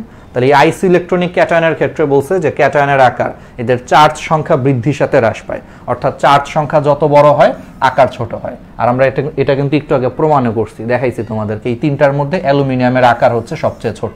কেন ছোট? বেসিক কিন্তু সেটাই, যে এখানে 13টা প্রোটন মিলে 10টি ইলেকট্রনকে টানতেছে। একটু আগে দেখাইছি না এগুলা, ওই যে গলনাঙ্ক পড়ানোর সময় দেখাইলাম না, যে আকার ছোট বড়র হিসাবটা সুন্দর করে বুঝাইছি না, ওই যে অ্যালুমিনিয়ামের ক্ষেত্রে দেখো জিনিসটা কি হয়, 13 জন মিলে 10টি ইলেকট্রনটা টানতেছে, তাহলে 13 জন মিলে 10 জনকে টানলে অনেক বেশি ভিতরের দিকে টানতে পারবে, ফলে আকার ছোট। তাহলে এই জিনিসটাকে ওরা জাস্ট চার্জ দিয়ে বুঝাইছে, যে আইসো ইলেকট্রনিক ক্যাটায়নের ক্ষেত্রে চার্জ সংখ্যা বেশি হইলে আকার হ্রাস পায়। বাট তুমি তো আসল জিনিসটা জানো, কেন হ্রাস পায় বুঝতে পারছো। কিন্তু তাহলে অ্যানায়নের ক্ষেত্রে উল্টা, কিন্তু আইসো ইলেকট্রনিক ঋণাত্মক অ্যানায়নের ক্ষেত্রে চার্জ সংখ্যা হ্রাসের সাথে হচ্ছে হ্রাস পায়। তার মানে আইসো ইলেকট্রনিক ক্যাটায়নের ক্ষেত্রে চার্জ সংখ্যা বেশি হইলে আকার ছোট হয়ে যায়, আর অ্যানায়নের ক্ষেত্রে হচ্ছে উল্টা, অ্যানায়নের ক্ষেত্রে হচ্ছে চার্জ সংখ্যা হ্রাস পাইলে আকার ছোট হয়ে যায়। কেন হয় সেম ভাবে তুমি ব্যাখ্যা করতে পারবা। তাহলে বলো তো আইসো ইলেকট্রনিক কিছু অ্যানায়নের নাম বলো, পারবা তুমি already? O2 minus, F minus, N3 minus, ধরো এই জিনিসটা চিন্তা করো, ঠিক আছে? দেখো এগুলো সবই হচ্ছে আইসো ইলেকট্রনিক অ্যানায়ন, ঠিক আছে? দেখো এগুলো সবই হচ্ছে তোমার কি আইসো ইলেকট্রনিক অ্যানায়ন। দেখো তুমি নিজেই দেখো, ফ্লোরিন দেখো একটা ইলেকট্রন বেশি আছে, তাহলে নর্মাল ইলেকট্রন থাকে 9টা, এখানে ইলেকট্রন আছে 10টা, ঠিক আছে? অক্সিজেন 8টা, সাথে 2টা বেশি আছে, তাহলে টোটাল কয়টা? 10টা। নাইট্রোজেন 7টা আর 3টা ইলেকট্রন বেশি আছে, 3 মাইনাস, তার মানে 10টা। দেখো এটা হচ্ছে আইসো ইলেকট্রনিক অ্যানায়ন, মানে এগুলার ইলেকট্রন সংখ্যা সেম, অ্যানায়ন আর কি। এখন এখানে দেখো যার চার্জ সংখ্যা বৃদ্ধির সাথে হচ্ছে তোমার, মানে চার্জ সংখ্যা হ্রাসের সাথে হচ্ছে আকার হ্রাস পায়, চার্জ সংখ্যা হ্রাসের সাথে হচ্ছে তোমার কি হচ্ছে, এখানে আকার হচ্ছে হ্রাস পাচ্ছে। আচ্ছা কেন হ্রাস পাচ্ছে? দেখো নাইট্রোজেনের ক্ষেত্রে প্রোটন সংখ্যা বা পারমাণবিক সংখ্যা হচ্ছে 7, আর এখানে ইলেকট্রন আছে 10টা। অক্সিজেনের ক্ষেত্রে প্রোটন আছে 8টা, ইলেকট্রন আছে 10টা, এইখানে তোমার প্রোটন আছে 9টা, ইলেকট্রন আছে 10টা। এখন তুমি বলো 7 জন মিলে 10 জনকে যতটুকু ভিতরের দিকে টানতে পারবে, তার তুলনায় 9 জন মিলে 10 জনকে বেশি ভিতরের দিকে টানতে পারবে, কারণ এখানে প্রোটন বেশি, ফলে এটা বেশি ভিতরের দিকে টানার কারণে এখন এইখানে আকারটা ছোট। তাহলে এই জন্য বলছে অ্যানায়নের ক্ষেত্রে চার্জ সংখ্যা কমে গেলে আকার হ্রাস পায়, কারণ এখানে চার্জ কম তো -1, তো -1টাই এখানে সবচেয়ে ছোট। এই জন্য বলছে যে অ্যানায়নের ক্ষেত্রে এদের চার্জ সংখ্যা হ্রাসের সাথে আকার হ্রাস পায়, ঠিক আছে? বুঝতে পারছো? একবারে ইজি, এগুলো বুঝে বুঝে পড়তে পারবা। তাহলে এগুলো এখন হচ্ছে পারবা। তাহলে বলো তো এই জিনিসটা দেখো তো তাহলে এই কিছু কিছু এইগুলাই মেডিকেলে তোমাদেরকে প্যাচ দিবে, এইটাই মেডিকেলে তোমাকে দিবে যে Au3+ আর Au+ এই দুইটার মধ্যে নিচের কোনটা হচ্ছে সঠিক, মানে কার আকার বড় কার ছোট, এইগুলা মেডিকেলের প্রশ্ন 5 স্টার। তাহলে এই টপিকটা কি বুঝতে পারছো? একবার ইজি, এখন তুমি নিজেই বুঝতেছো। Au হচ্ছে তোমার গোল্ডের পারমাণবিক সংখ্যা হচ্ছে 79। আচ্ছা ধরো অনেক সময় হইতেই পারে তুমি ধরো এদের পারমাণবিক সংখ্যা তুমি জানো না, ভাইয়া আপনি তো জানেন এটা 79, আমি ধরেন জানি না, কোনো সমস্যা নাই, তুমি জানো না, কোনো প্রবলেম নাই।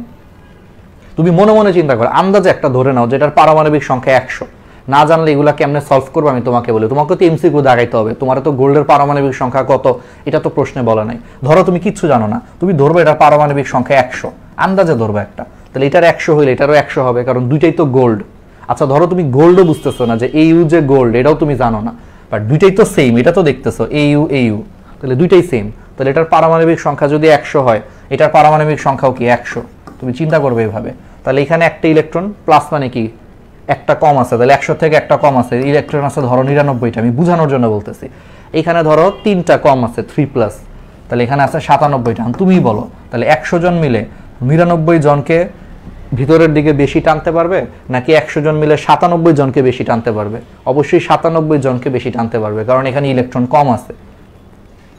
তাহলে এটার আকার ছোট হবে, শেষ, কিছুই দরকার নাই।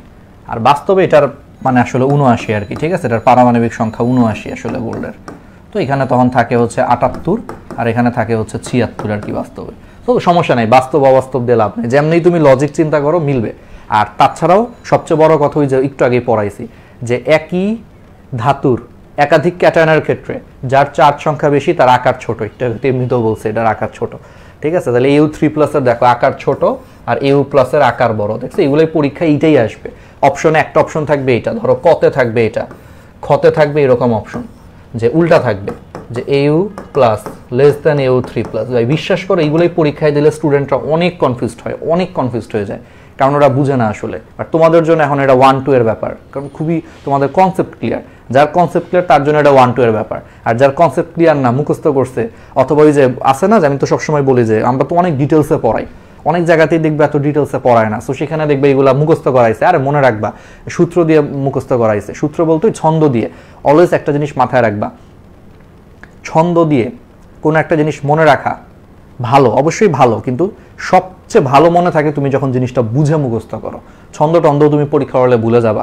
আমি তোমার এখন একটা ছন্দ দিলাম যে রাহাত ভাইয়ের কাল্পনিক বউ, এটা দিয়ে ধরো একটা পড়াইলাম, তুমি এটা পরীক্ষা করলে তুমি ভুলে যাবা। কিন্তু সে জায়গায় যদি আমি জিনিসটার আসল কনসেপ্ট তোমাকে আমি ক্লিয়ার করি, তোমার জন্য ইজি হবে। তারপরও ছন্দ তার মানে কি ভাইয়া খারাপ? খারাপ না, কিছু ক্ষেত্রে ছন্দ লাগে, যে অনেক এক্সাম্পল আছে, এই এক্সাম্পলগুলো তো বুঝার কিছু নাই। যেমন ধরো ভাইরাস ঘটিত যে রোগ তোমাদেরকে পড়াইছিলাম আমি, এখানে কি বুঝার কিছু আছে? যে ডেঙ্গু ভাইরাস দিয়ে হয়, এটা তো বুঝার কিছু নাই, এটা পরীক্ষা করে বিজ্ঞানীরা দেখছে যে ডেঙ্গু রোগটা ভাইরাস দিয়ে হয়। তারপরে কলেরা হচ্ছে ব্যাকটেরিয়া দিয়ে হয়, এটা তো তুমি বুঝার কিছু নাই, এটা পরীক্ষা করে বিজ্ঞানীরা দেখছে কলেরা ব্যাকটেরিয়া দিয়ে হয়। এটা একটু তোমার মুখস্থ রাখতে হচ্ছে। সো মুখস্থ জিনিসগুলো অনেক সময় ছন্দ দিলে ইজি হয়ে যায়, কিন্তু যেটা কনসেপ্ট, যেটা বুঝার জিনিস, সেটা ছন্দ দিয়ে পড়তে গেলে আরো গ্যাঞ্জাম লাগে, বেশি মনে থাকে না। যেতে পারছি? এক্সাম্পল অত বুঝা লাগে না, এক্সাম্পল মুখস্থ করার জিনিসই।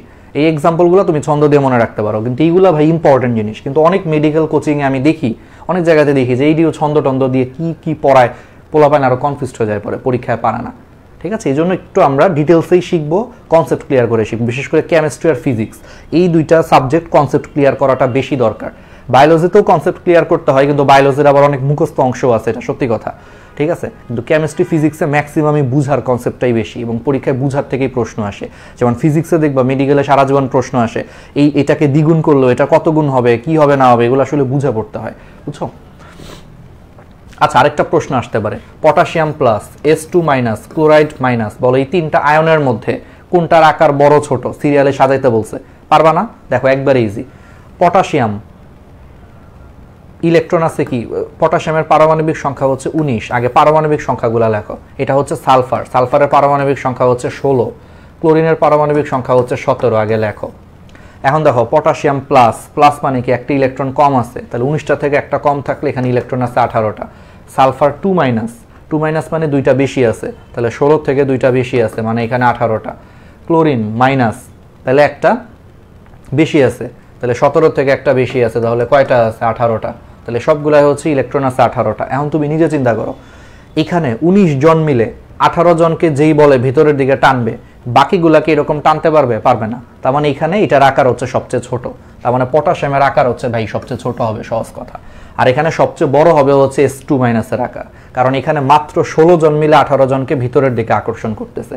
তো 16টা প্রোটন মিলে 18টা ইলেকট্রনকে বেশি কিন্তু ভিতরের দিকে টানতে পারবে না অন্যদের তুলনায় আর কি, তাহলে এটার আকারটা সবচেয়ে বড় হবে। আর বুঝতেই পারতেছো ক্লোরাইড এখানে মাঝখানে থাকবে, সিরিয়াল। ঠিক আছে, এগুলা হচ্ছে পারবা, এই জিনিসগুলো দেখবে, এই সমাধানকৃতিগুলো কিছুই দরকার নাই। যোজ্যতা, আচ্ছা যোজ্যতা থেকে খেলে আমি একটা বেশি কি বলি, যোজ্যতা হচ্ছে তোমার শেষ কক্ষপথে, সর্বশেষ কক্ষপথে হচ্ছে তোমার মুক্ত সর্বশেষ কক্ষপথে ইলেকট্রনের সংখ্যাকে আমরা যোজ্যতা বলি, অথবা 8 থেকে হচ্ছে মাইনাস করলে যেটা থাকে সেটাকে আমরা যোজ্যতা বলি। এক্ষেত্রে মাথায় রাখবা, যদি ইলেকট্রন সংখ্যা সর্বশেষ কক্ষপথে ইলেকট্রন সংখ্যা 1 থেকে 4-এর মধ্যে থাকে, একটু বলি, সর্বশেষ কক্ষপথে কোনো পরমাণু ইলেকট্রন সংখ্যা যদি 1 থেকে 4-এর মধ্যে থাকে, তাহলে তার যোজনী বা যোজ্যতা হবে ওই সর্বশেষ কক্ষপথের ইলেকট্রন সংখ্যা। আর যদি সর্বশেষ কক্ষপথের ইলেকট্রন সংখ্যা 5 থেকে 8-এর মধ্যে থাকে, তাহলে নর্মালি তার যোজনী হবে হচ্ছে 8- ইলেকট্রন সংখ্যা। বুঝতে পারছি? যেমন একটা সিম্পল বেসিক, অ্যালুমিনিয়ামের যোজনী নর্মালি কত? তাহলে অ্যালুমিনিয়ামের সর্বশেষ কক্ষপথে 3টা ইলেকট্রন আছে, যেটা হচ্ছে 1 থেকে 4 মধ্যে পড়ছে। তাহলে অ্যালুমিনিয়ামের ক্ষেত্রে যোজনী হচ্ছে তার সর্বশেষ কক্ষপথের ইলেকট্রন সংখ্যা অর্থাৎ 3। এবার আসো ফসফরাসের ক্ষেত্রে।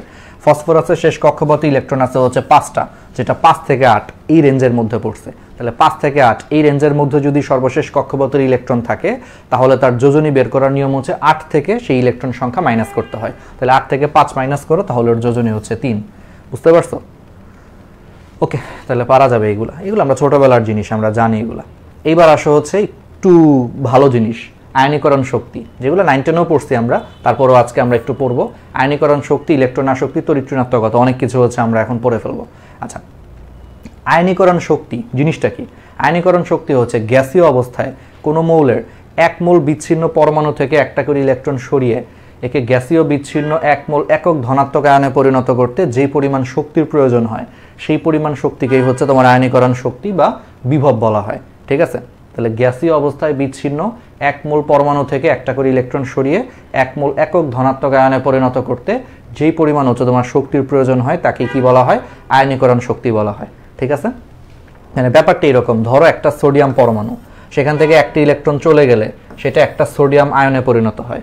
এরকম ধরো 2টা সোডিয়াম পরমাণু থেকে 2টা ইলেকট্রন চলে গেলে 2টা সোডিয়াম আয়নে পরিণত হয়। তাহলে এরকম 1 মোল সোডিয়াম পরমাণু থেকে এরকম 1 মোল ইলেকট্রন সরিয়ে নিয়ে 1 মোল একক ধনাত্মক সোডিয়াম আয়নে পরিণত করতে যেই পরিমাণ শক্তি প্রয়োগ করতে হয়, তাহলে এইটাই। তাহলে গ্যাসীয় অবস্থায় 1 মোল বিচ্ছিন্ন সোডিয়াম পরমাণু থেকে 1 মোল ইলেকট্রন সরিয়ে নিয়ে 1 মোল একক ধনাত্মক আয়নে পরিণত করতে যেই পরিমাণ শক্তি দিতে হয়, সেটাকেই বলা হয় আয়নীকরণ শক্তি।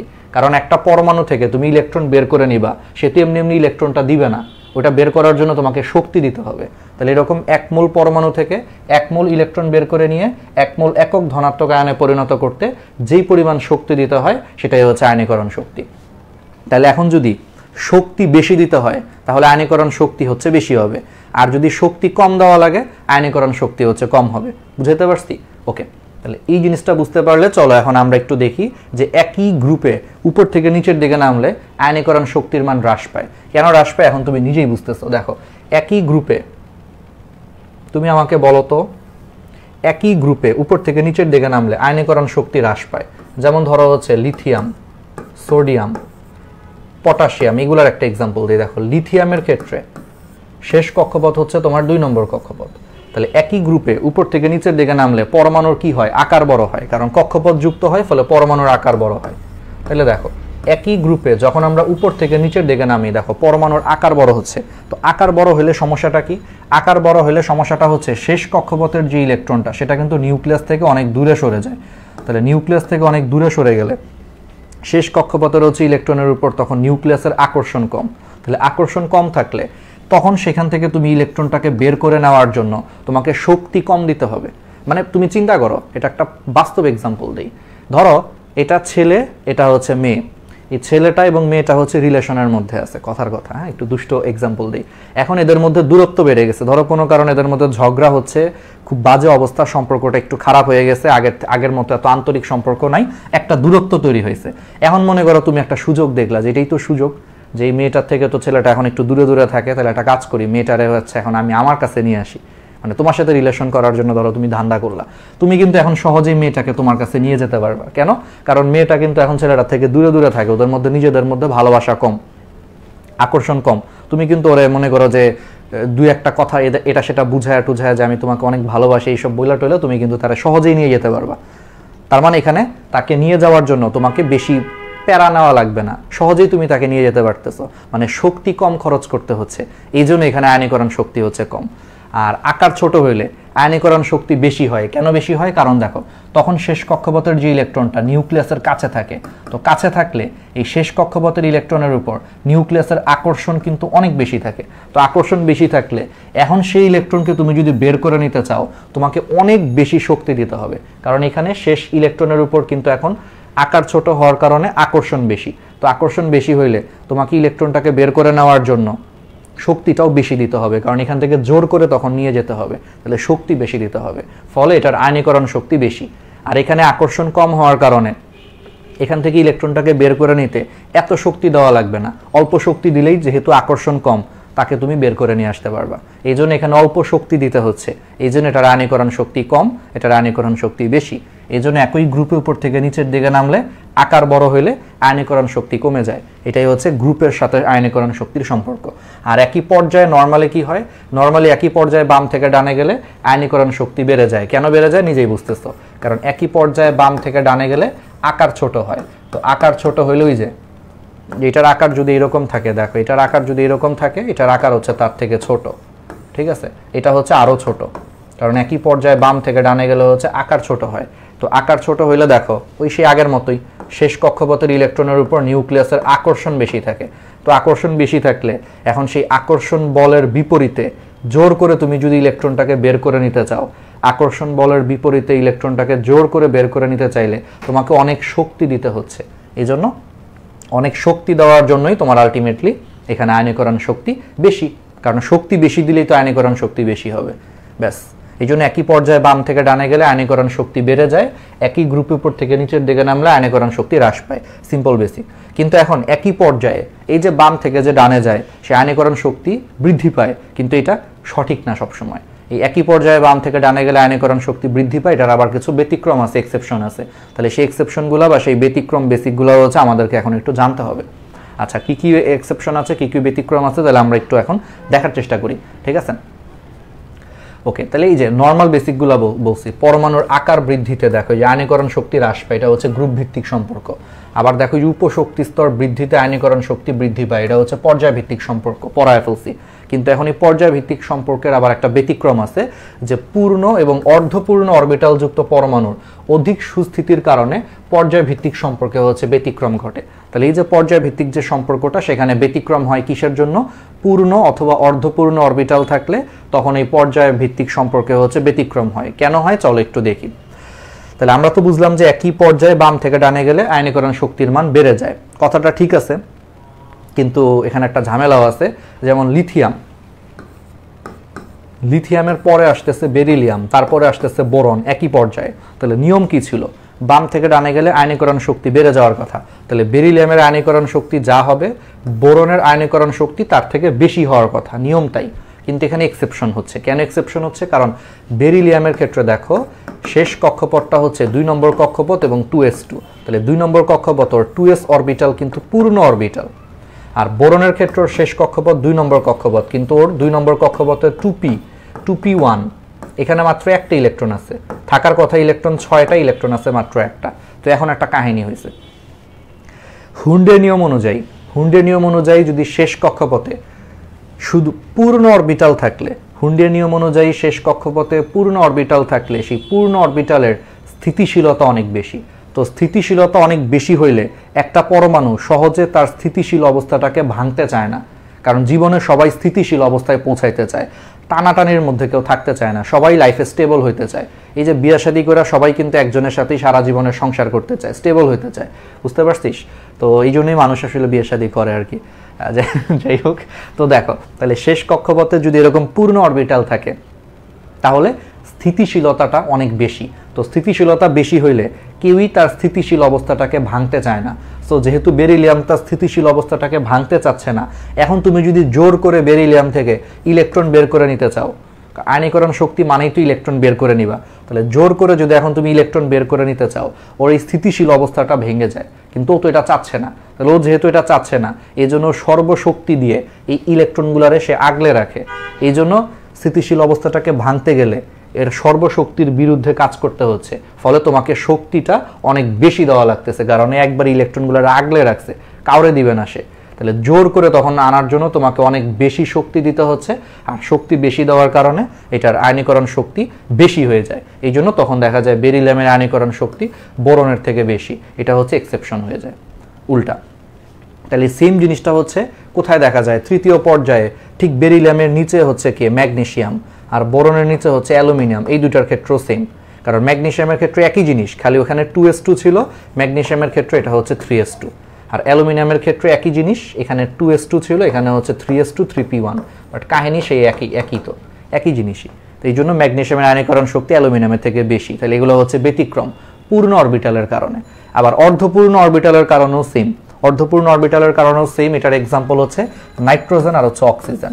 নাইট্রোজেনের ক্ষেত্রে দেখো 2s2 2p3, আর অক্সিজেনের ক্ষেত্রে হচ্ছে 2s2 2p4, ওই একই কারণে। তাহলে 2p3, তাহলে দেখো অর্ধপূর্ণ, কারণ সর্বোচ্চ ইলেকট্রন থাকতে পারে পিতে হচ্ছে 6টা, তাহলে এখানে 3টা আছে, অর্ধপূর্ণ। সেম কারণে অর্ধপূর্ণ অরবিটালের স্থিতিশীলতাটাও হচ্ছে অনেক বেশি, তাহলে ও সহজে স্থিতিশীল অবস্থাটাকে ভাঙতে চায় না, এই জন্য এখান থেকে জোর করে যদি তুমি ইলেকট্রন বের করে নিতে চাও তাহলে অনেক বেশি শক্তি প্রয়োগ করে এই স্থিতিশীল অবস্থাটাকে আগে ভাঙতে হবে, তারপর ইলেকট্রনটাকে বের করতে হবে। তাহলে যেহেতু অনেক বেশি শক্তি প্রয়োগ করতে হয়, এই জন্য এখানে আয়নীকরণ শক্তির মান বেশি, এই জন্য নাইট্রোজেনের আয়নীকরণ শক্তির মান অক্সিজেনের থেকে হচ্ছে বেশি।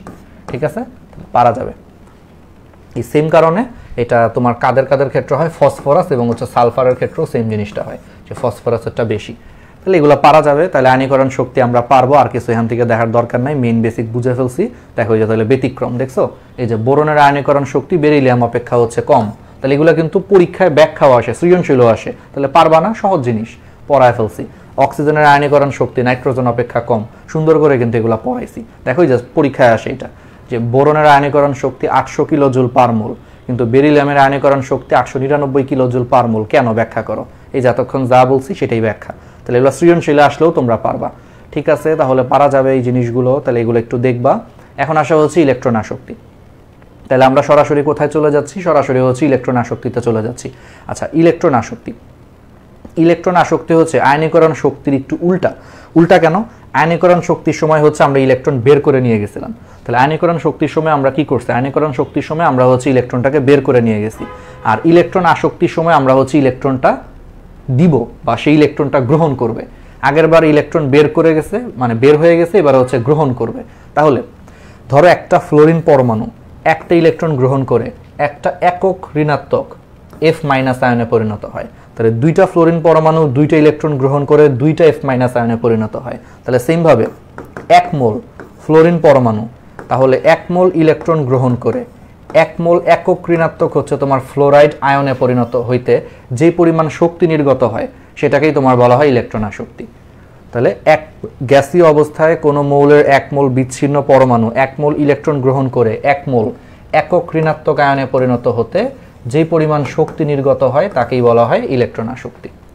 বুঝতেই পারতেছে, কারণ একটা ফ্লোরিন পরমাণু একটা ইলেকট্রন গ্রহণ করে একটা ফ্লোরাইডে পরিণত হয়, তাহলে দুইটা ফ্লোরিন দুইটা ইলেকট্রন গ্রহণ করে দুইটা ফ্লোরাইডে পরিণত হয়। তাহলে এরকম 1 মোল ফ্লোরিন পরমাণু 1 মোল ইলেকট্রন গ্রহণ করে 1 মোল ফ্লোরাইড আয়নে হচ্ছে পরিণত হয়।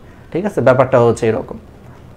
তাহলে পরিণত হইতে যে পরিমাণ শক্তি উৎপন্ন হয় তাকেই বলা হয় ইলেকট্রন আসক্তি। ঠিক আছে, এখন এই ইলেকট্রন আসক্তির মানগুলো হচ্ছে একটু কষ্ট করে হচ্ছে মনে রাখবা। ঠিক আছে, ইলেকট্রন আসক্তির মানগুলো একটু কষ্ট করে কি করবা, মনে রাখবা। ঠিক আছে, ওকে, তাহলে কি পারা যাবে?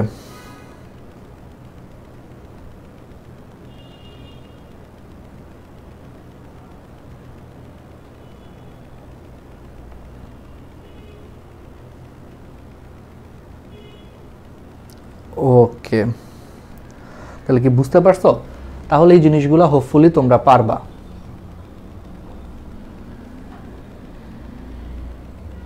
হ্যাঁ, একজন বলছে কত অভিজ্ঞতা, নাগ স্যার। আচ্ছা ঠিক আছে, ওকে, তাহলে এই জিনিসগুলা পড়বা, বুঝছো? ঠিক আছে, তাহলে এইগুলা করবা। তোমরা কি জানো যে কেমিস্ট্রির যে হাজারি নাগ স্যারের যে বইটা, হ্যাঁ এই বইটা কিন্তু আসলেই ভালো, আমার কাছে পার্সোনালি অনেক পছন্দের বই, মানে অনেক গুছানো সুন্দর করে লেখা। আমি জানি না, আমি অন্য বইও পড়ছি, আমার অন্য বইয়ের থেকে এই বইটাই আমার কাছে, মানে অ্যাডমিশনের জন্য এটা 1 নম্বর বই বা এখান থেকেই সবচেয়ে বেশি প্রশ্ন আসে। এটা বুয়েট অ্যাডমিশন বা সব কিছু, মানে অনেক বছর ধরে এই বইটা চলতেছে এবং আমার কাছে এই বইটার কোয়ালিটি সবসময় ভালো লাগছে কেমিস্ট্রির জন্য। আমার কাছে ওয়ান অফ দ্য, মনে করো যে খুব ভালো একটা বই, আমার কাছে মনে হয়েছে এটা পড়তে পারলে অনেক অঙ্কও আছে, অনেক কিছু আছে, অনেক গুছানো আর কি বইটা। এটা নিয়ে একটা মজার ঘটনা মনে পড়ছে, বুঝছো? আমার একটা ফ্রেন্ড ভার্সিটির পরে, তোমরা তো জানো অনেকে যে এইচএসসির পর অনেকে দেশের বাইরে পড়তে যায়, তো আমার একটা পরিচিত একটা ফ্রেন্ড, আসলে ফ্রেন্ড বলাটাও ঠিক না, মানে আমার অত ক্লোজও না, বাট আমি একটা ঘটনা দেখছিলাম যে একটা ছেলে হচ্ছে তোমার এরকম মালয়েশিয়াতে পড়তে গেছে সে, ঠিক ঠিক আছে, মালয়েশিয়ার ভার্সিটিতে পড়তে গেছে এইচএসসির পরে। তো অনেকে কিন্তু মালয়েশিয়াতেও পড়তে যায়, তো মালয়েশিয়ার কোনো একটা ভার্সিটিতে সে পড়তে গেছে। তো মালয়েশিয়ার ওই ভার্সিটিতে তার 1-1-এ, মানে ভার্সিটি ধরো 4 বছরের কোর্স, তো 1-1 বলতে হচ্ছে প্রথম বছরের প্রথম সেমিস্টার আর কি, ঠিক আছে। তো 1-1-এ তার হচ্ছে এরকম কেমিস্ট্রি কোর্স ছিল। বিশেষ করে ইঞ্জিনিয়ারিং যত ভার্সিটি আছে, ইঞ্জিনিয়ারিং ভার্সিটিগুলো যদি কেউ কখনো ভর্তি হও বা তোমাদের বড় ভাই বোন যদি পড়ে, তাদেরকে জিজ্ঞেস করবা যে 1-1 যেগুলা, 1-1 বলতে হচ্ছে প্রথম বছরের প্রথম সেমিস্টারে দেখবা কিছু বেসিক সাবজেক্ট থাকে, ম্যাথের উপরে কোর্স থাকে, ফিজিক্সের উপরে কোর্স থাকে, কেমিস্ট্রির উপরে কিছু বেসিক কোর্স থাকে, মানে এই বেসিক জিনিসগুলো শিখায় নেয়। তো তার 1-1-এ যখন মানে কেমিস্ট্রি কোর্স ছিল, স্বাভাবিক সেও বাংলা মিডিয়াম থেকে পড়ছে। তো প্রথম যখন আমরা ভার্সিটিতে উঠি, যেমন মেডিকেল বলো, ইঞ্জিনিয়ারিং বলো, সব জায়গায় কিন্তু ইংলিশে পড়াশোনা। সো প্রথম দিকে কিন্তু আসলে সবারই সমস্যা হয়। যেমন আমিও তো বাংলা মিডিয়াম থেকেই পড়ছি, আমারও কিন্তু প্রথম দিকে মেডিকেলের মানে প্রথম 1-2 মাস একটু সমস্যা হয়েছে, কারণ ইংলিশ বুঝতে স্বাভাবিক, এর অস্বীকার করবো না যে একটা বাংলা পড়ে পড়ে আমরা অভ্যস্ত ছিলাম, এত মোটা মোটা বই ইংলিশে আবার লেখা, এটা তো বুঝতেই মনে করো অনেক সময় চলে যায় ইংলিশ বুঝতে। তো ওরকম 1-1-এ হচ্ছে তোমার কেমিস্ট্রি কোর্স ছিল। তো বেচারা মালয়েশিয়ায় গেছে, প্রথমে মনে হয় কিছুদিন অনেক প্যারা খাইছি, ইংলিশ বুঝতেছে না, উল্টাপাল্টা লাগতেছে টিচারদের লেকচার, আবার এখানে লেকচারও তো সব ইংলিশে দিবে, ইন্টারন্যাশনাল একটা ইউনিভার্সিটি, ইংলিশে লেকচার দিবে, মানে বুঝো না, প্রথম দিকে তো একটু অ্যাডজাস্ট করতে সমস্যা হয় যে হঠাৎ করে বাংলা থেকে সব ইংলিশ।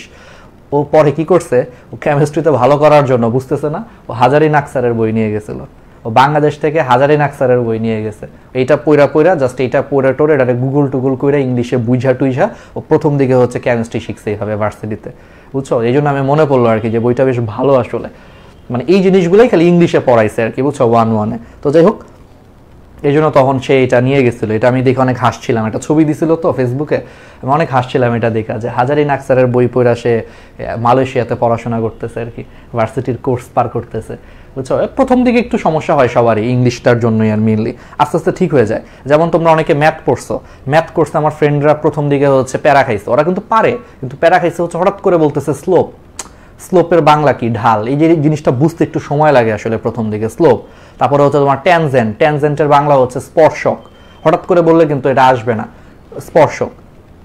ডায়ামিটার মানে ব্যাস, মানে হঠাৎ করে বললে এটা বলতে অভ্যাস হয়ে গেছে, কিন্তু হঠাৎ করে প্রথম দিকে যখন তুমি শুনবা ট্যানজেন্ট মানে হচ্ছে স্পর্শক, সরল রেখার স্পর্শক বের করা, যে বৃত্তের স্পর্শক বের করার ম্যাথ করছো না, করার কথা ম্যাথমেটিক্সের 4 নম্বর চ্যাপ্টারে বৃত্ত চ্যাপ্টারটা আছে কিনা শর্ট সিলেবাস আমি জানি না, ম্যাথ সম্পর্কে অনেকদিন ধরে এগুলো খোঁজখবর রাখি না, যাই হোক। তো এইগুলো কিন্তু হঠাৎ করে সমস্যা হয়, স্লোপ, ট্যানজেন্ট, তারপরে হচ্ছে তোমার ডায়ামিটার, ঠিক আছে, অনেক কিছুতেই কিন্তু প্রথম দিকে একটু প্রবলেম হয় আর কি, বুঝছো এই জিনিসগুলো। তো যাই হোক, তাহলে বুঝতে পারছো, তাহলে গ্যাসীয় অবস্থায় বিচ্ছিন্ন 1 মোল পরমাণুতে 1 মোল ইলেকট্রন গ্রহণের মাধ্যমে 1 মোল একক ঋণাত্মক আয়নে পরিণত হতে যেই পরিমাণ শক্তি নির্গত হয় তাকেই তোমার বলা হয় ইলেকট্রন আসক্তি বলে। আচ্ছা, ইলেকট্রন আসক্তির মান হচ্ছে তোমার নেগেটিভ, ইলেকট্রন আসক্তির মানগুলা কিন্তু নেগেটিভ। আচ্ছা, কেন নেগেটিভ, চলো এটা একটু ব্যাখ্যা করি। বলতো, একটা পরমাণু ধরো ক্লোরিন, সে ইলেকট্রন গ্রহণ করবে, তোমার কি কোনো কিছু করার দরকার আছে? একটা পরমাণু কিন্তু নিজে থেকেই ইলেকট্রন গ্রহণ করে, ওরে কিন্তু ইলেকট্রন গ্রহণ করানোর জন্য তোমাকে জোর করার কিন্তু কোনো দরকার নাই। তাহলে একটা পরমাণু কিন্তু নিজে থেকেই যেহেতু সে ইলেকট্রন গ্রহণ করতেছে, তার মানে সে নিজে থেকেই ইলেকট্রন গ্রহণ করার সময় কাজ করতেছে। তাহলে একটা পরমাণু নিজে থেকেই ইলেকট্রন গ্রহণ করে নিজে থেকেই কাজ করে, এই জন্য সেই কাজগুলোকে ফিজিক্সে হচ্ছে নেগেটিভ কাজ বলে, ঠিক আছে। ফিজিক্সে পজিটিভ কাজ বলতে বোঝায়, তোমরা কাজের সংজ্ঞা পড়ছো ফিজিক্সে, যে বল কর্তৃকৃত কাজকে আমরা হচ্ছে পজিটিভ কাজ বলি, মানে তুমি বল প্রয়োগ করে যদি কোনো কাজ করো সেটা হচ্ছে পজিটিভ কাজ, আর যদি একা একাই কোনো কাজ হয় সেটা কিন্তু ফিজিক্সের ভাষায় নেগেটিভ কাজ। কাজ ক্ষমতা শক্তি চ্যাপ্টারে কিন্তু আমরা পড়বো যে আমি বল প্রয়োগ করে ধরো একটা কলমকে নিচ থেকে উপরের দিকে তুলছি, তাহলে আমি বল প্রয়োগ করে কাজ করছি, আমার জন্য এটা পজিটিভ। কিন্তু উল্টা জিনিসটা যদি হয় তাহলে সেটা কিন্তু হচ্ছে নেগেটিভ। তো দেখো, একটা পরমাণু নিজে থেকেই কিন্তু সেই ইলেকট্রনকে গ্রহণ করে, তাহলে একটা পরমাণু যেহেতু নিজে থেকেই সেই ইলেকট্রনকে গ্রহণ করতেছে, তাহলে এখানে তোমার কোনো কাজ করতে হচ্ছে না, এই জন্য এটা নেগেটিভ কাজ। এই জন্য ইলেকট্রন আসক্তি হচ্ছে নেগেটিভে আসে, দেখবা। কিন্তু আয়নীকরণ শক্তি কিন্তু পজিটিভে আসে। কেন? কারণ আয়নীকরণ শক্তি কিন্তু দেখো, কেউ কিন্তু নিজে থেকে ইলেকট্রন ছাড়ে না, তুমি কিন্তু জোর করে ইলেকট্রন আনতেছো। সো তুমি জোর করে ইলেকট্রনকে আনার জন্য তুমি কিন্তু এখানে কাজ করতেছিলা আয়নীকরণ শক্তির সময়, এই জন্য আয়নীকরণ শক্তি হচ্ছে পজিটিভ, কারণ তুমি কাজ করছো, এখানে শক্তি প্রয়োগ করছো। কিন্তু এখানে তুমি কোনো কাজ করো নাই, নিজে থেকেই হচ্ছে, এই জন্য এটা নেগেটিভ। আচ্ছা, যাই হোক, এখন একটা সবচেয়ে ফেমাস জিনিস, উপর থেকে নিচের দিকে নামলে তোমার হচ্ছে আয়নীকরণ শক্তির মানে ইলেকট্রন আসক্তির মান হচ্ছে তোমার কমে যায়। আর আকার ছোট হলে ইলেকট্রন আসক্তির মান বেশি হয়। ওই একই জিনিস কেন হয় চলো একটু একবার খালি ব্যাখ্যা করি, ছোট্ট করে ব্যাখ্যা করি। দেখো জিনিস তো সেম, তুমি তো অলরেডি বুঝতেছো যে উপর থেকে নিচের দিকে নামলে নরমালি, হ্যাঁ নরমালি উপর থেকে নিচের দিকে নামলে তোমার কি হবে, দেখো আকার বড় হয়। যেমন ক্লোরিন 3টা কক্ষপথ, তাহলে ক্লোরিনের আকার হচ্ছে এটা, ব্রোমিনের হচ্ছে কক্ষপথ 4টা, তাহলে এটার কি আকার বড়, কক্ষপথ বেশি মানে আকার বড়। তাহলে একই গ্রুপে উপর থেকে নিচের দিকে নামলে হচ্ছে আকার বড় হয়। তো আকার বড় হইলে ইলেকট্রন আসক্তি মানে কি, শেষ কক্ষপথে নতুন করে একটা ইলেকট্রন আসবে। তাহলে ধরো আকার বড় হইলে শেষ কক্ষপথটা নিউক্লিয়াস থেকে দূরে সরে যায়, তাহলে শেষ কক্ষপথটা নিউক্লিয়াস থেকে দূরে সরে গেলে শেষ কক্ষপথের উপর আকর্ষণ কম, তাহলে এমনিতেই ওদের উপরে আকর্ষণ কম, তাহলে নতুন করে সে আরেকটি ইলেকট্রন এই জায়গায় আনবে। কারণ আয়নীকরণ শক্তি আয়নীকরণ বলতেছি ইলেকট্রন আসক্তি মানে কিন্তু নতুন করে ইলেকট্রন যুক্ত হবে। তাহলে এমনিতেই আকার বড় হওয়ার কারণে শেষ কক্ষপথের উপর তার আকর্ষণ কম, তাহলে সেখানে নতুন করে আরেকটি ইলেকট্রন আনবে। তাহলে এটা কি ওর জন্য কষ্ট না, কষ্ট, এই জন্য সে কাজটা করে বাট তার জন্য কষ্ট হয়। সো এই জন্য এখানে ইলেকট্রন আসক্তির মানটা কমে যায় আর কি। আর আকার ছোট হলে কি হয়, দেখো আকার ছোট হলে শেষ কক্ষপথের উপর নিউক্লিয়াসের আকর্ষণ বেশি, এত আকর্ষণ বেশি হওয়ার কারণে সে তখন বাইরে থেকে আরেকটি ইলেকট্রন সহজে এখানে নিয়ে আসতে পারে। তো সহজে নিয়ে আসতে পারার কারণে এখানে শক্তির পরিমাণটা বেশি উৎপন্ন হয়, কারণ কাজটা তার জন্য করা সহজ, বেশি শক্তি উৎপন্ন হচ্ছে, এই জন্য এখানে ইলেকট্রন আসক্তির মান হচ্ছে বেশি। এই জন্য একই গ্রুপের উপর থেকে নিচের দিকে নামলে আকার বড় হইলে ইলেকট্রন আসক্তির মান কমে যায়, কারণ তখন কষ্ট হচ্ছে ওর আরেকটি ইলেকট্রনকে আনতে কষ্ট হচ্ছে, কারণ দূরত্ব বেশি, আকর্ষণ কমে যাওয়ার কারণে নতুন করে সে আরেকজনরা আনবে, ওর জন্য এটা কষ্টকর, ফলে ইলেকট্রন আসক্তির মান কমে যায়। এই জন্য একই গ্রুপের উপর থেকে নিচের দিকে নামলে ইলেকট্রন আসক্তির মান কমে, ওই আয়নীকরণ শক্তির মতোই আর কি অবস্থাটা। আর বাম থেকে ডানে গেলে কি হয়, বাম থেকে ডানে গেলে বুঝতেই পারতেছো যে আকার ছোট হয়, আর আকার ছোট হইলে আলটিমেটলি হচ্ছে ইলেকট্রন আসক্তির মান বেড়ে যায়। তার মানে আয়নীকরণ শক্তির মতোই, যে উপর থেকে নিচের দিকে নামলে তাহলে দুইটাই কি হয়, কমে যায়, আর বাম থেকে ডানে গেলে দুইটাই কি হয়, বেড়ে যায়। তাহলে দুইটার ক্ষেত্রেই জিনিসটা সেম আর কি। ওকে, তাহলে এটা এভাবে মনে রাখতে পারো যে দুইটাই সেম, উপর থেকে নিচের দিকে নামলে কমবে আর বাম থেকে ডানে গেলে বেড়ে যাবে, ঠিক আছে। কিন্তু এখন এখানে একটা এক্সেপশন আছে, একটু একটা এক্সেপশন আছে, সেটা হচ্ছে উপর থেকে নিচের দিকে নামলে ইলেকট্রন আসক্তির মান কমে যায়, ঠিক আছে, কিন্তু এটা হ্যালোজেনগুলোর ক্ষেত্রে একটু ব্যতিক্রম। হ্যালোজেনগুলোর ক্ষেত্রে এখানে হচ্ছে একটু ব্যতিক্রম দেখা যায়, অর্থাৎ fluorine, chlorine, bromine, iodine, astatine, ঠিক আছে। এই হ্যালোজেনগুলোর ক্ষেত্রে দেখো, তাহলে আমরা এইমাত্র বললাম যে উপর থেকে নিচের দিকে নামলে ইলেকট্রন আসক্তির মান কমবে, তাহলে কমে গেলে তাহলে অবশ্যই ফ্লোরিনের থেকে ক্লোরিনের ইলেকট্রন আসক্তির মান কি, কম হওয়ার কথা, কিন্তু বাস্তবে দেখা যায় ক্লোরিনের ইলেকট্রন আসক্তির মান ফ্লোরিনের থেকে হচ্ছে বেশি। এটা কেন বেশি, এটা দিয়ে পরীক্ষায় প্রশ্ন আসে, এটার ব্যাখ্যা আসে, সৃজনশীলের গতে বা ঘতে হচ্ছে ব্যাখ্যা আসে, আমরা একটু বুঝায় পড়াই তাহলে মনে থাকবে। তাহলে এখানে উল্টা হয়, কেন উল্টা হচ্ছে, তাহলে ক্লোরিনের ইলেকট্রন আসক্তির মান, ক্লোরিনের ইলেকট্রন আসক্তির মান ফ্লোরিনের থেকে হচ্ছে বেশি, কেন বেশি, তাহলে এটা কেন উল্টা হচ্ছে, এটার একটা চমৎকার ব্যাখ্যা হচ্ছে, দেখো ক্লোরিনের শেষ কক্ষপথ হচ্ছে 3 নম্বর কক্ষপথ, 3 নম্বর, আর ফ্লোরিনের শেষ কক্ষপথ হচ্ছে তোমার ধরো 2 নম্বর কক্ষপথ, এটা একটা, এটা দুইটা, 2 নম্বর কক্ষপথ। এখন দেখো দুইটারই নর্মাল অবস্থায় শেষ কক্ষপথে ইলেকট্রন থাকে 7টা, ক্লোরিনেরও শেষ কক্ষপথে ইলেকট্রন আছে হচ্ছে 7টা, ফ্লোরিনেরও শেষ কক্ষপথে ইলেকট্রন আছে হচ্ছে নর্মালি 7টা। এখন ইলেকট্রন আসক্তি মানে কি, ইলেকট্রন আসক্তি মানে হচ্ছে বাইরে থেকে নতুন করে আরেকটি ইলেকট্রন আসবে, তার মানে এখানেও বাইরে থেকে আরেকটা নতুন ইলেকট্রন এখানে আসবে, এখানেও বাইরে থেকে হচ্ছে আরেকটা নতুন ইলেকট্রন হচ্ছে এখানে আসবে। এখন ফ্লোরিনের ক্ষেত্রে 2 নম্বর কক্ষপথ, 2 নম্বর কক্ষপথটার সাইজ হচ্ছে ছোট, তো 2 নম্বর কক্ষপথটার সাইজ ছোট হওয়ার কারণে এত ছোট জায়গায় আগে থেকেই 7টা ইলেকট্রন আছে, তারা অনেক চাপাচাপি করে অবস্থান করে, অর্থাৎ এখানে ইলেকট্রনের ঘনত্ব অনেক বেশি, কারণ জায়গা ছোট। 2 নম্বর কক্ষপথের জায়গা ছোট, কিন্তু সেখানে আগে থেকেই 7টি ইলেকট্রন থাকার কারণে, এত ছোট জায়গায় 7টি ইলেকট্রন থাকার কারণে এখানে ইলেকট্রনের চার্জ ঘনত্ব হচ্ছে অনেক বেশি। তো ইলেকট্রনের চার্জ ঘনত্ব বেশি হওয়ার কারণে নতুন করে আরেকটি ইলেকট্রন আসবে, ওই নতুন করে আরেকটি ইলেকট্রনকে তারা আসতে দেয় না, তখন এই ইলেকট্রনগুলো বিকর্ষণ করে, বাকি ইলেকট্রনগুলো বিকর্ষণ করে। ওরা বলে যে আমরাই তো ভাই থাকতে পারতেছি না এত ছোট জায়গায়, আরেকজনকে নিয়ে আসলে কেমনে জায়গা দিব, ব্যাপারটা এরকম হয়, বুঝছো। তাহলে চার্জ ঘনত্ব অনেক বেশি হওয়ার কারণে নতুন করে আরেকটি ইলেকট্রনরা আসলে বাকি ইলেকট্রনগুলো তাকে বিকর্ষণ করে। তার মানে নিউক্লিয়াস চাচ্ছে তাকে আনার জন্য, আর বাকি ইলেকট্রনগুলো চাচ্ছে তাকে বিকর্ষণ করার জন্য। তখন নিউক্লিয়াসে কি করতে হয়, এই বাকি ইলেকট্রনগুলোর যে বিকর্ষণ বল তার বিরুদ্ধে কাজ করে তাকে আনতে হয়। তো এর বিরুদ্ধে কাজ করে তাকে আনতে যেয়ে তার কষ্ট হয়ে যায়, এই জন্য তার শক্তি তখন কমে যায়। তো শক্তি কমে যাওয়ার কারণে আলটিমেটলি ইলেকট্রন আসক্তির মান কমে যায়, এই জন্য ফ্লোরিন ইলেকট্রন আসক্তির মানটা কম। কিন্তু ক্লোরিনে বেশি কেন? কারণ ক্লোরিনের শেষ কক্ষপথ 3 নম্বর হওয়ায় 3 নম্বর কক্ষপথটা বড়, 3 নম্বর কক্ষপথ বড় হওয়ার কারণে এত বড় জায়গায় 7টি ইলেকট্রন থাকলে তখন ইলেকট্রনের ঘনত্ব, চার্জ ঘনত্ব কম থাকে, মানে এখানে জায়গা বেশি। তো ওরা চিন্তা করে আমরা তো 7 জন আরামসে আছি, আরেকজন আসলে সমস্যা কি, অনেক জায়গা আছে আমাদের, আসুক সমস্যা নাই, এরকম আর কি ব্যাপারটা। যে তাহলে এত বড় কক্ষপথে 7টি ইলেকট্রন থাকায় ইলেকট্রনের চার্জ ঘনত্ব কম থাকে, ফলে নতুন করে ইলেকট্রন আসলে তখন সেই ইলেকট্রনরা আর এই ইলেকট্রনগুলো খুব একটা বিকর্ষণ করে না, বাধা দেয় না, ফলে খুব সহজেই নিউক্লিয়াসটা তখন এই ইলেকট্রনটারে আনতে পারে, ফলে শক্তিটা এখানে বেশি উৎপন্ন হয়, বেশি নির্গত হয়, এই জন্য এখানে ইলেকট্রন আসক্তির মানটা বেশি হয়ে গেছে। ব্যাস এটাই হচ্ছে ব্যাখ্যা। তাহলে এটা হচ্ছে এক্সেপশন, বাকিগুলো আবার ঠিক আছে। তাহলে পারা যাবে, এই ব্যাখ্যাটা পরীক্ষায় আসে, সৃজনশীলে আসে, তাহলে সুন্দর করে হচ্ছে পড়বা, এইগুলা দরকার নাই। দেখো এই যে দেখছো, এই যে তাহলে গ্রুপ 17 মৌলসমূহের বেলা ইলেকট্রন আসক্তির ক্রম হচ্ছে, দেখো ক্লোরিন হচ্ছে বেশি আর কি, ঠিক আছে, ক্লোরিন হচ্ছে বেশি আর কি। এই যে দেখো গ্রুপ 17 মৌলসমূহের ইলেকট্রন আসক্তির ক্রম হচ্ছে ক্লোরিন সবচেয়ে বেশি, দেন ফ্লোরিন, তারপরে ঠিক আছে, তারপর উপর থেকে নিচের দিকে নামলে ইলেকট্রন আসক্তির মান কমে যায়, বাকিগুলায় কোনো সমস্যা নেই।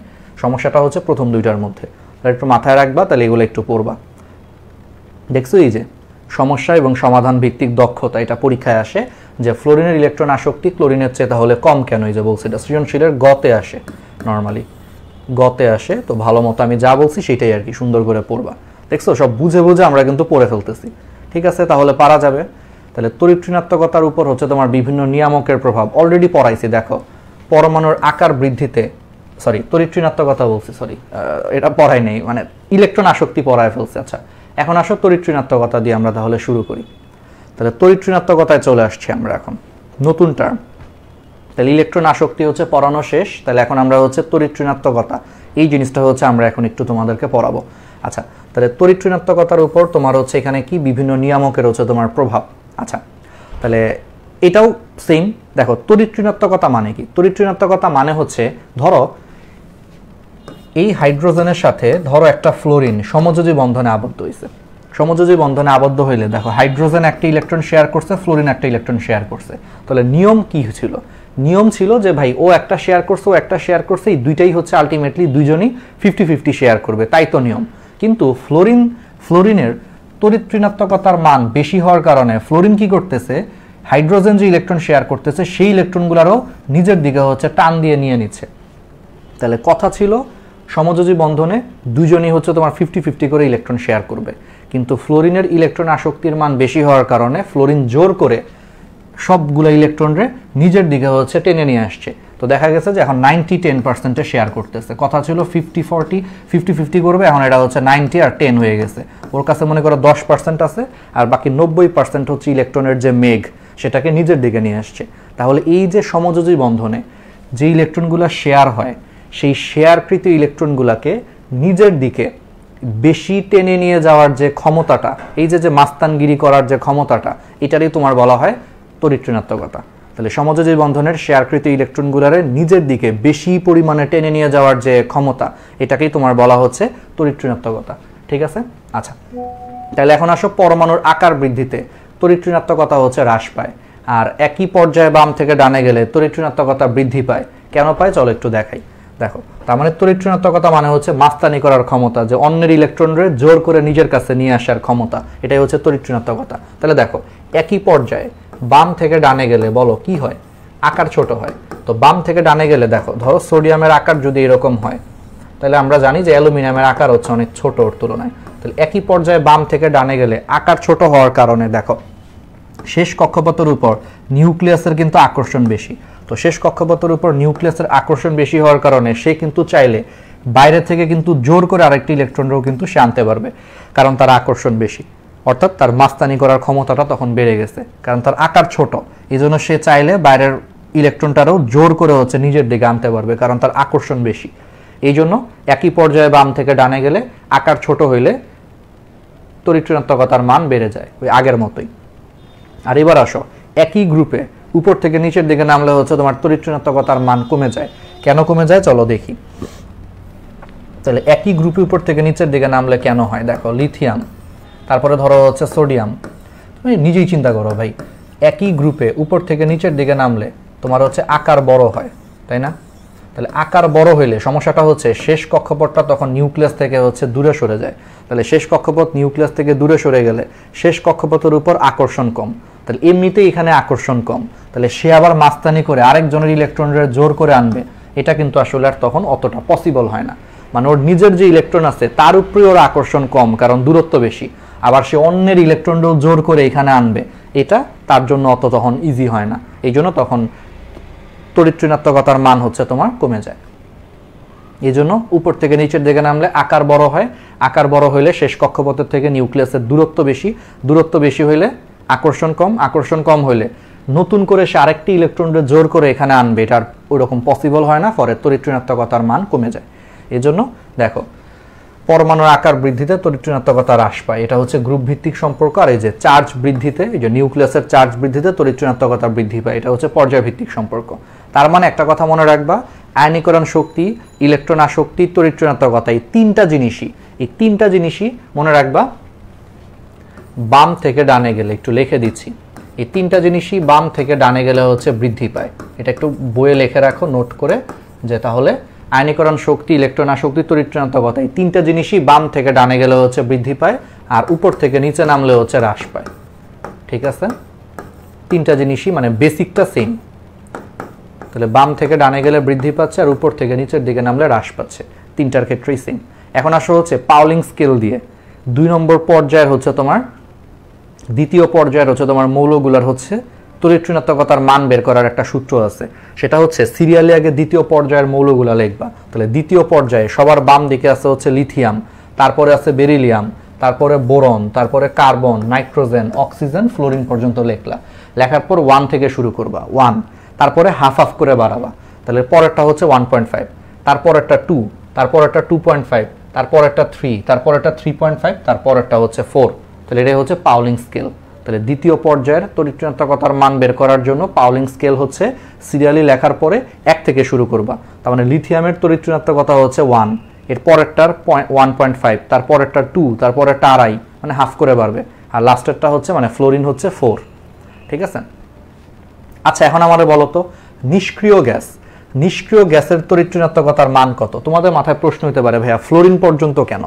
দ্বিতীয় পর্যায়ে তো তোমার নিয়নও আছে, নিয়নের তড়িৎ ঋণাত্মকতা তাহলে কত হবে? এটা একটু চিন্তা করো, ব্যাখ্যা বলো তো আমাকে। তাহলে নিষ্ক্রিয় গ্যাসের তড়িৎ ঋণাত্মকতার মান কত বলতে পারবা?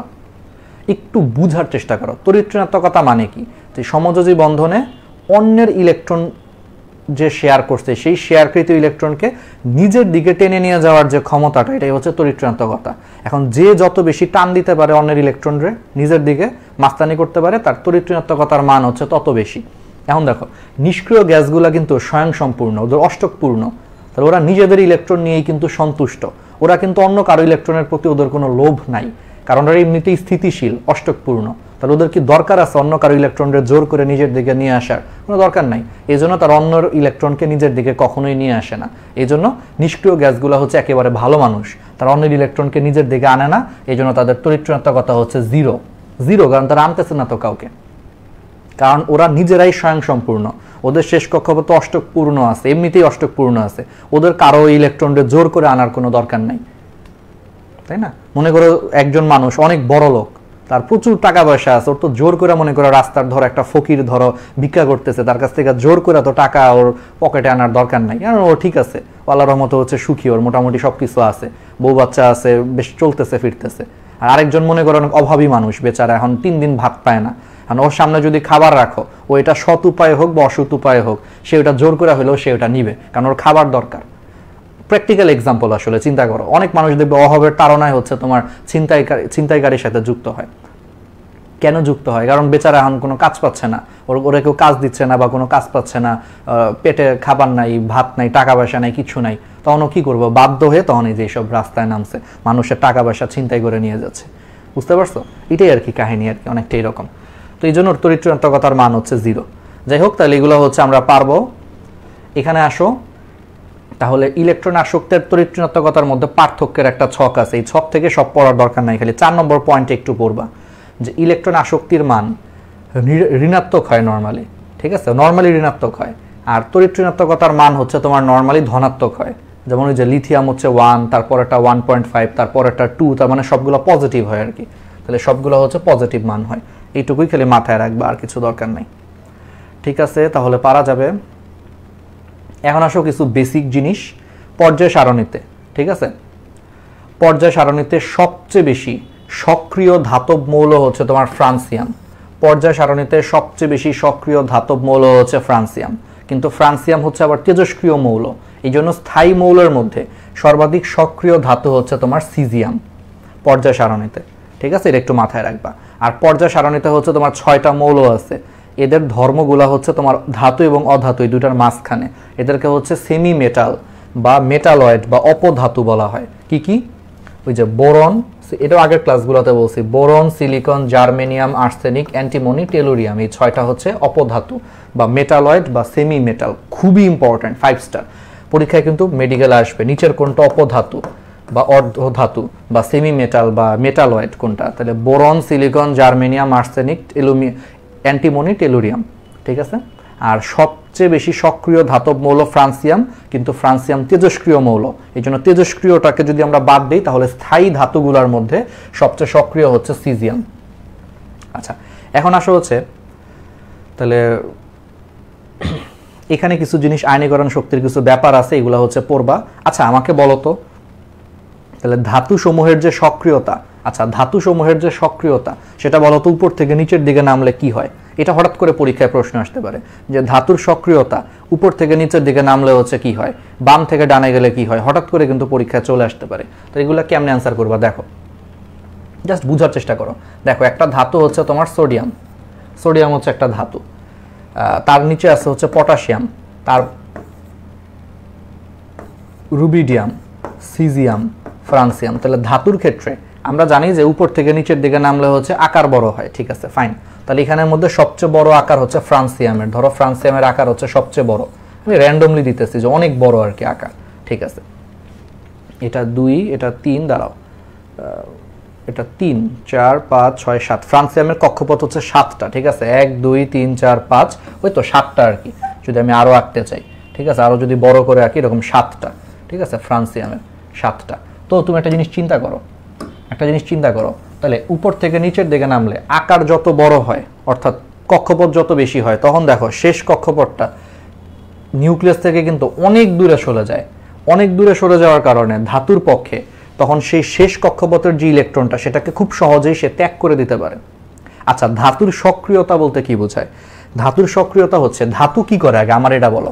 ধাতু হচ্ছে তোমার ইলেকট্রন ত্যাগ করে ধনাত্মক আয়নে পরিণত হয়। Simple basic. একটা ধাতু বিক্রিয়া করার সময় ইলেকট্রন ত্যাগ করে সে ধনাত্মক আয়নে পরিণত হচ্ছে। তাহলে যেই ধাতু যত সহজে বা যত ইজিলি ইলেকট্রন ত্যাগ করে ধনাত্মক আয়নে পরিণত হইতে পারে, সেটা তত বেশি বিক্রিয়া করতে পারে, সেটা তত বেশি সক্রিয় হয়। কথাটার সাথে কি একমত? দেখো, আমি আবার বলি, ধাতুগুলা বিক্রিয়া করার সময় কি করতেছে? ইলেকট্রন ত্যাগ করে ধনাত্মক আয়নে পরিণত হয়। তাহলে যেই ধাতু যত সহজে ইলেকট্রন ত্যাগ করে, যত ইজিলি এবং যত দ্রুত ধনাত্মক আয়নে পরিণত হবে, তার মানে সে তত বেশি বেশি হচ্ছে বিক্রিয়া করতে পারবে, রাইট? তার মানে সেই ধাতুর সক্রিয়তা তত বেশি হবে। ঠিক আছে, এটাই হচ্ছে কাহিনী। তাহলে আকার বড় হইলে শেষ কক্ষপথটা নিউক্লিয়াস থেকে অনেক দূরে থাকে, ফলে শেষ কক্ষপথের ইলেকট্রনের উপর নিউক্লিয়াসের আকর্ষণ কম হওয়ার কারণে শেষ কক্ষপথের ইলেকট্রনগুলোরে তখন খুব সহজেই সে ছেড়ে দিতে পারে, কারণ আকর্ষণ নাই খুব একটা। হ্যাঁ, ঠিক আছে, তুমি যাও, তোমার প্রতি আমার অত টান নাই। ধরো কথার কথা যে সম্পর্ক এত খারাপ লেভেলে চলে গেছে যে দুজন কেউ কারা দেখতে পারে না, এখন সে বলছে যাও তুমি আমার লাইফ থেকে চলে যাও, আমার কোনো সমস্যা নেই।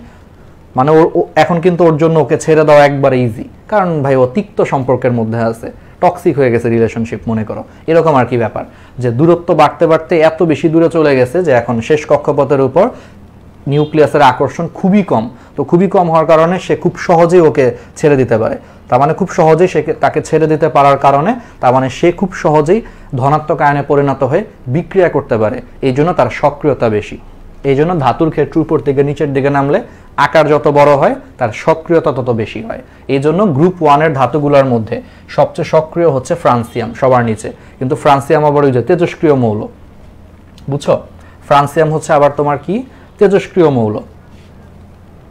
তো এই তেজস্ক্রিয় মৌল হওয়াতে এটারে বাদ দিয়ে যদি আমরা চিন্তা করি তাহলে স্থায়ী মৌলগুলোর মধ্যে সবচেয়ে বেশি সক্রিয় হচ্ছে সিজিয়াম, তাইলে বুঝছো? তাহলে এটারে বাদ দিলে তখন সবচেয়ে বেশি সক্রিয় হচ্ছে তাহলে তার উপরেরটা সিজিয়াম আর কি। এটাই হচ্ছে কাহিনী, এটাই বলছে আর কি। পারা যাবে না? ওকে, তাহলে এগুলো হচ্ছে আমরা পারবো। তাহলে এই টপিকগুলো হচ্ছে আমাদের শেষ, ঠিক আছে। নিরপেক্ষ অক্সাইড এই হাবিজাবিগুলো একটু দেখবা। আচ্ছা, এখানে আমি তোমাদেরকে মনে হয় বলছিলাম বাবা এলে জান্নাত পাবে, আমি 3টা কথা বলছিলাম, দেখো একটু বলে দেই। বাবা এলে জান্নাত পাবে। আচ্ছা, বাবাতে হচ্ছে দেখো বেরিলিয়াম, এলেতে হচ্ছে অ্যালুমিনিয়াম, জান্নাতে হচ্ছে জিঙ্ক অক্সাইড, পাবেতে হচ্ছে লেড অক্সাইড। একটা ছন্দ মনে হয় লিখে দিছিলাম, মানে বাবা এলে জান্নাত পাবে, একটু লেখো, এটা খুব ইম্পর্টেন্ট। এটা আবার মেডিকেলের জন্য খুব ইম্পর্টেন্ট প্রশ্ন আসে। তাহলে বাবা এলে জান্নাত পাবে, তাহলে বাবাতে হচ্ছে বেরিলিয়াম অক্সাইড, এলেতে হচ্ছে অ্যালুমিনিয়াম অক্সাইড, জান্নাতে হচ্ছে জিঙ্ক অক্সাইড, পাবেতে হচ্ছে PB oxide. PB oxide, PB oxide মানে হচ্ছে লেড অক্সাইড, পিবি মানে লেড। তাহলে এই 4টা হচ্ছে উভধর্মী অক্সাইড, তার মানে এই 4টা হচ্ছে মানে অম্ল হিসেবেও কাজ করতে পারে, ক্ষার হিসেবেও কাজ করতে পারে, বুঝতে পারছো? তাহলে beryllium oxide, aluminium oxide, zinc oxide, PB oxide মানে লেড অক্সাইড, এই 4টা হচ্ছে উভধর্মী অক্সাইড। তার মানে এগুলো হচ্ছে অ্যাসিড হিসেবেও কাজ করতে পারে, আবার এগুলো হচ্ছে ক্ষার হিসেবেও কাজ করতে পারে। 4টা হচ্ছে উভধর্মী অক্সাইড। আর নর্মালি অধাতুর অক্সাইডগুলো হচ্ছে অম্লধর্মী অক্সাইড, কারণ অধাতুর অক্সাইড যেমন কার্বন ডাই অক্সাইড, দেখো এটা পানির সাথে হচ্ছে বিক্রিয়া করে কার্বনিক অ্যাসিডে পরিণত হয়। তাহলে যে অক্সাইডগুলো পানির সাথে বিক্রিয়া করে অ্যাসিডে পরিণত হয় সেই অক্সাইডগুলোকে বলা হয় অম্লধর্মী অক্সাইড। আর নর্মালি অধাতুর যে অক্সাইডগুলো তারা পানির সাথে বিক্রিয়া করে হচ্ছে অ্যাসিডে পরিণত হয়, এই জন্য অধাতুর অক্সাইডগুলো হচ্ছে অম্লধর্মী অক্সাইড। এই জন্য অধাতুর অক্সাইডগুলো কি? অম্লধর্মী অক্সাইড। তাহলে অধাতুর অক্সাইডগুলো হচ্ছে অম্লধর্মী অক্সাইড। আবার ক্ষারের যে অক্সাইডগুলো আছে যেমন সোডিয়াম অক্সাইড, মানে ধাতুর যে অক্সাইডগুলো আছে, এই ধাতুর অক্সাইডগুলো হচ্ছে আবার এগুলা পানির সাথে বিক্রিয়া করে ক্ষার উৎপন্ন করে, যেমন সোডিয়াম অক্সাইড পানির সাথে বিক্রিয়া করে কিন্তু সোডিয়াম হাইড্রোক্সাইডে পরিণত হয়, ঠিক আছে? বুঝতে পারছো? আমি সমতাকরণ আর করলাম না, আমি দেখাইলাম জাস্ট এমনি। তাহলে সোডিয়াম অক্সাইড কিন্তু একটা ধাতুর অক্সাইড, তাহলে ধাতুর অক্সাইডগুলো পানির সাথে বিক্রিয়া করে ক্ষারে পরিণত হয়, এই জন্য ধাতব অক্সাইডগুলো হচ্ছে ক্ষারধর্মী। আর অধাতুর অক্সাইডগুলো পানির সাথে বিক্রিয়া করে অ্যাসিডে পরিণত হয়, এই জন্য অধাতুর অক্সাইডগুলো হচ্ছে অম্লধর্মী। আর এর মাঝখানে কিছু কিছু আছে, এগুলো হচ্ছে অ্যাসিড হিসেবেও কাজ করতে পারে, ক্ষার হিসেবেও কাজ করতে পারে, এগুলোরে বলা হয় উভধর্মী অক্সাইড। তাহলে কোনগুলো উভধর্মী অক্সাইড? খুবই important, beryllium oxide, aluminium oxide, zinc oxide, lead oxide, এগুলো এক্সাম্পল আসে 5 স্টার কিন্তু এগুলো। তাহলে কোনটা অম্লধর্মী, কোনটা ক্ষারধর্মী, কোনটা উভধর্মী, এক্সাম্পলগুলো খুব ইম্পর্টেন্ট। দ্যাট মিনস ধাতুর অক্সাইড ক্ষারধর্মী, অধাতুর অক্সাইড অম্লধর্মী, আর beryllium oxide, aluminium oxide, zinc oxide, lead oxide এগুলো হচ্ছে উভধর্মী, ঠিক আছে? এগুলো এক্সাম্পল আসে, আর কিছু লাগবে না, ঠিক আছে? তাহলে এগুলো পারা যাবে। তাহলে এই টপিকগুলো হচ্ছে শেষ, এখান থেকে কিছু পড়ার দরকার নেই। এই জিনিসগুলাই লিখছে যে ফসফরাস পেন্টা অক্সাইড এটা অম্লধর্মী অক্সাইড, কেন?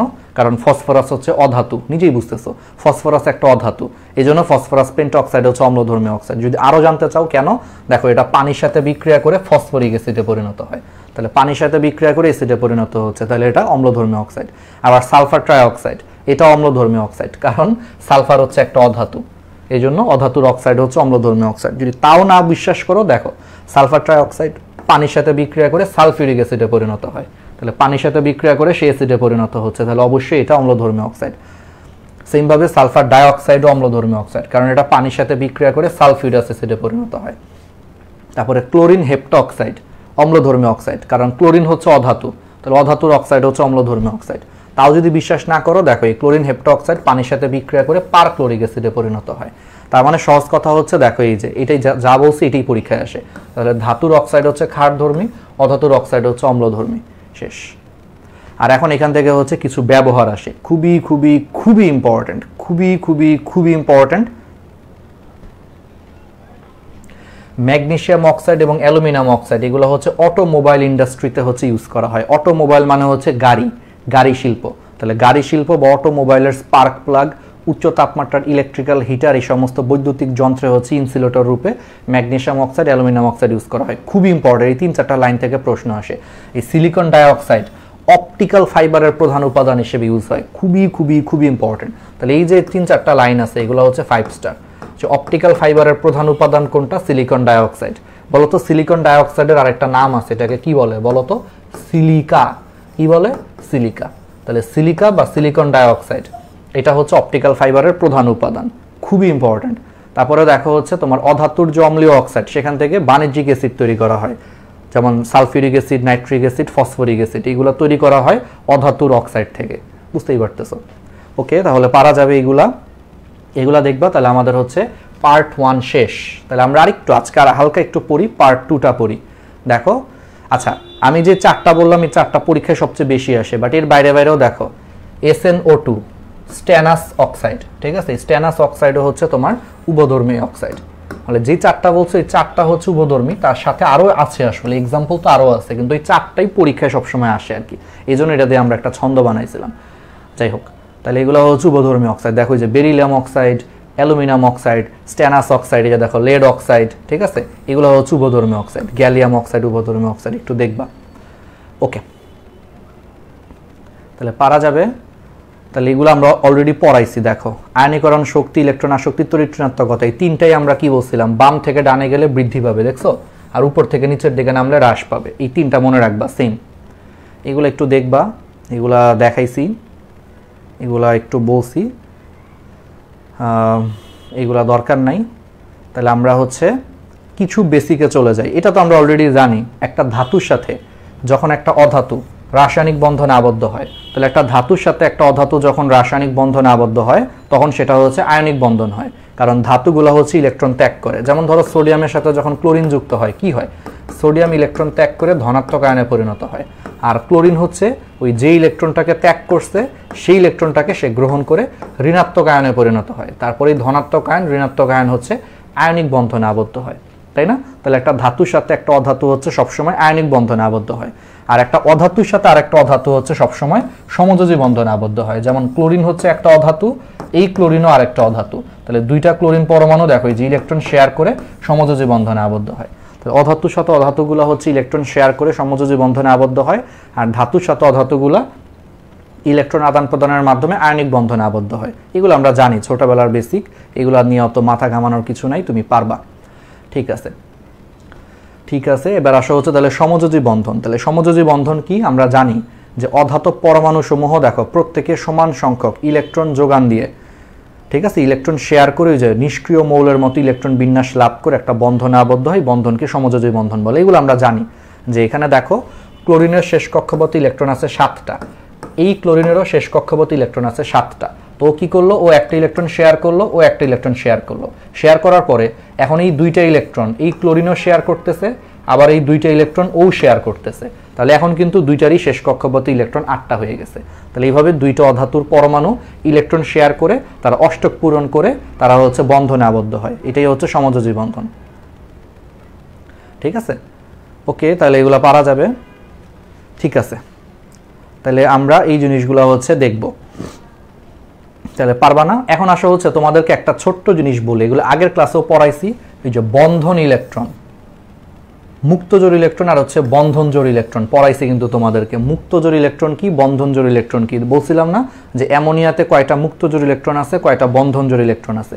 এই মুক্তজোড় ইলেকট্রনকেই আমরা বাংলায় বলি হচ্ছে নিঃসঙ্গ ইলেকট্রন যুগল, বা এটাকে আমরা মুক্তজোড়ও বলতে পারি। তাহলে মুক্তজোড় ইলেকট্রনের আরেকটা নাম হচ্ছে নিঃসঙ্গ ইলেকট্রন যুগল। দেখো মুক্ত মানে নিঃসঙ্গ আর জোড় মানে যুগল, তাহলে মুক্তজোড় ইলেকট্রনের আরেকটা নাম হচ্ছে নিঃসঙ্গ ইলেকট্রন যুগল। আবার বন্ধন জোড় ইলেকট্রন, এই বন্ধন জোড় ইলেকট্রন এর আরেকটা নাম হচ্ছে তোমার বন্ধন ইলেকট্রন যুগল। যুগল মানে জোড়া, একই জিনিস। তাহলে বন্ধন জোড় ইলেকট্রন বা বন্ধন ইলেকট্রন যুগল একই জিনিস, আবার মুক্তজোড় ইলেকট্রন বা নিঃসঙ্গ ইলেকট্রন যুগল হচ্ছে একই জিনিস।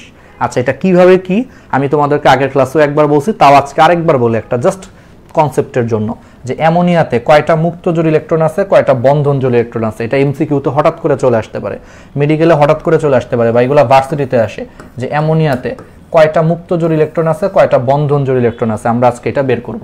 দেখো খুবই ইজি, জিনিসটা খুবই ইজি। অ্যামোনিয়ার আগে স্ট্রাকচারটা হচ্ছে মাঝখানে থাকে হচ্ছে নাইট্রোজেন, আর এখানে থাকে হচ্ছে হাইড্রোজেন। এটা তো বুঝতেছো যে অ্যামোনিয়ার মধ্যে দেখো নাইট্রোজেনও অধাতু, হাইড্রোজেনও অধাতু। তাহলে দুইটা অধাতুর মধ্যে যখন বন্ধন হবে সেটা অবশ্যই কি ধরনের বন্ধন হবে, সমযোজী বন্ধন। Okay fine. এখন নাইট্রোজেনের আমরা একটু শেষ কক্ষপথটা চিন্তা করি। নাইট্রোজেনের শেষ কক্ষপথটা হচ্ছে 2s2 2p3। এটাকে আমি একটু বক্স করে লিখতে চাচ্ছি, 2s2 2p3, তাহলে 2p3, তাহলে তিনটা ইলেকট্রন আছে, একটা তিনটা। আবার আমরা জানি যে 2p3 এর মধ্যে হচ্ছে প্রথমটা হচ্ছে px, প্রথম ঘরটা হচ্ছে px, এর পরেরটা py, তারপরেরটা হচ্ছে pz। তো জিনিসটা যেটা হয় যে নাইট্রোজেন তার px এর যে একটা সিঙ্গেল ইলেকট্রন আছে, সেই একটা সিঙ্গেল ইলেকট্রন সে শেয়ার করে একটা হাইড্রোজেনের সাথে, py এর আরেকটা সিঙ্গেল ইলেকট্রন শেয়ার করে আরেকটা হাইড্রোজেনের সাথে, pz এর যে আরেকটা সিঙ্গেল ইলেকট্রন আছে সেটা শেয়ার করে হচ্ছে আরেকটা হাইড্রোজেনের সাথে। আর প্রত্যেকটা হাইড্রোজেন হচ্ছে তোমার নাইট্রোজেনের সাথে হচ্ছে একটা করে ইলেকট্রন শেয়ার করে বন্ধন তৈরি করে। তাহলে দেখো নাইট্রোজেনটা তার px এর একটা ইলেকট্রন শেয়ার করছে এই হাইড্রোজেনের সাথে, আবার এই হাইড্রোজেন তার একটা ইলেকট্রন শেয়ার করছে ওর সাথে। তার মানে আলটিমেটলি দুইটা ইলেকট্রন মিলে নাইট্রোজেনের কিন্তু এখানে একটা দেখো বন্ধন তৈরি হয়েছে, নাইট্রোজেন হাইড্রোজেন বন্ধন তৈরি হয়েছে। এখানে দেখো py এর ইলেকট্রনটা হাইড্রোজেনের আরেকটা ইলেকট্রনের সাথে মিলে এখানে একটা বন্ধন তৈরি হয়েছে, pz এর একটা ইলেকট্রন আরেকটা হাইড্রোজেন ইলেকট্রনের সাথে শেয়ার হয়ে এখানে কিন্তু আরেকটা বন্ধন তৈরি হয়েছে। তাহলে বলো তো এখানে টোটাল কয়টা বন্ধন তৈরি হয়েছে? নাইট্রোজেন হাইড্রোজেন তিনটা বন্ধন তৈরি হয়েছে। এখন তুমি খেয়াল করে দেখো যে প্রত্যেকটা বন্ধন তৈরি করার জন্য কয় জোড়া ইলেকট্রন শেয়ার হয়েছে? এক জোড়া ইলেকট্রন শেয়ার হয়েছে না? যে এখানে দেখো এক জোড়া ইলেকট্রন আছে, এই এক জোড়া ইলেকট্রন মিলে একটা বন্ধন তৈরি করছে। তাহলে অলওয়েজ মাথায় রাখবা যে এক জোড়া ইলেকট্রন মিলে একটা বন্ধন তৈরি করে। তাহলে এখানে এক জোড়া ইলেকট্রন মিলে একটা বন্ধন তৈরি করছে। আবার খেয়াল করে দেখো যে এইখানে এক জোড়া ইলেকট্রন মিলে হচ্ছে একটা বন্ধন তৈরি করছে, ঠিক আছে? তাহলে এখানে টোটাল কয়টা বন্ধন তৈরি হয়েছে? তিনটা। তাহলে তিনটা বন্ধন তৈরি করার জন্য টোটাল কয় জোড়া ইলেকট্রন কাজ করছে? তিন জোড়া। এই জন্য এখানে তিনটা বন্ধন জোড় ইলেকট্রন আছে। এই জন্য বলা হয় যে অ্যামোনিয়াতে টোটাল বন্ধন জোড় ইলেকট্রন আছে তিনটা বন্ধন জোড় বা তিন জোড়া ইলেকট্রন আছে। কারণ দেখো বন্ধন জোড় এই শব্দটার মধ্যেই দেখো লাস্টে জোড়া কথাটা উল্লেখ আছে। বন্ধন জোড় মানেই জোড়া। তাহলে এখানে টোটাল কয় জোড়া ইলেকট্রন বন্ধনে অংশ নিচ্ছে? তিন জোড়া। তাহলে এখানে টোটাল তিন জোড়া ইলেকট্রন বন্ধনে অংশ নিচ্ছে বা এখানে তিনটা বন্ধন জোড় ইলেকট্রন আছে।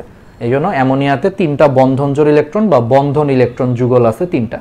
কারণ নামের মধ্যেই দেখো জোড়া আছে, এই জন্য আমাকে আর বলার দরকার নাই, তিন জোড়া আলাদা করে বলার দরকার নাই। তাহলে তিনটা বন্ধন জোড় ইলেকট্রন আছে, শেষ। তাহলে বের করতে পারবা না, একবারে ইজি। এবার আসো মুক্ত জোড় কয়টা আছে? খুবই ইজি। দেখো নাইট্রোজেনের শেষ কক্ষপথে যে 2s এর যে ইলেকট্রন, দেখো 2s এ কিন্তু আগে থেকেই হচ্ছে এক জোড়া ইলেকট্রন আছে, তারা কিন্তু কোনো বন্ধনে অংশ নেয় নাই। তাহলে আগে থেকেই শেষ কক্ষপথে যে এক জোড়া ইলেকট্রন আছে যারা কোনো বন্ধনে অংশ নেয় নাই, এদেরকেই তোমার বলা হয় মুক্ত জোড় ইলেকট্রন, কারণ এরা কোনো বন্ধনে অংশ নেয় নাই। তাহলে বলো তো কয়টা মুক্ত জোড় আছে?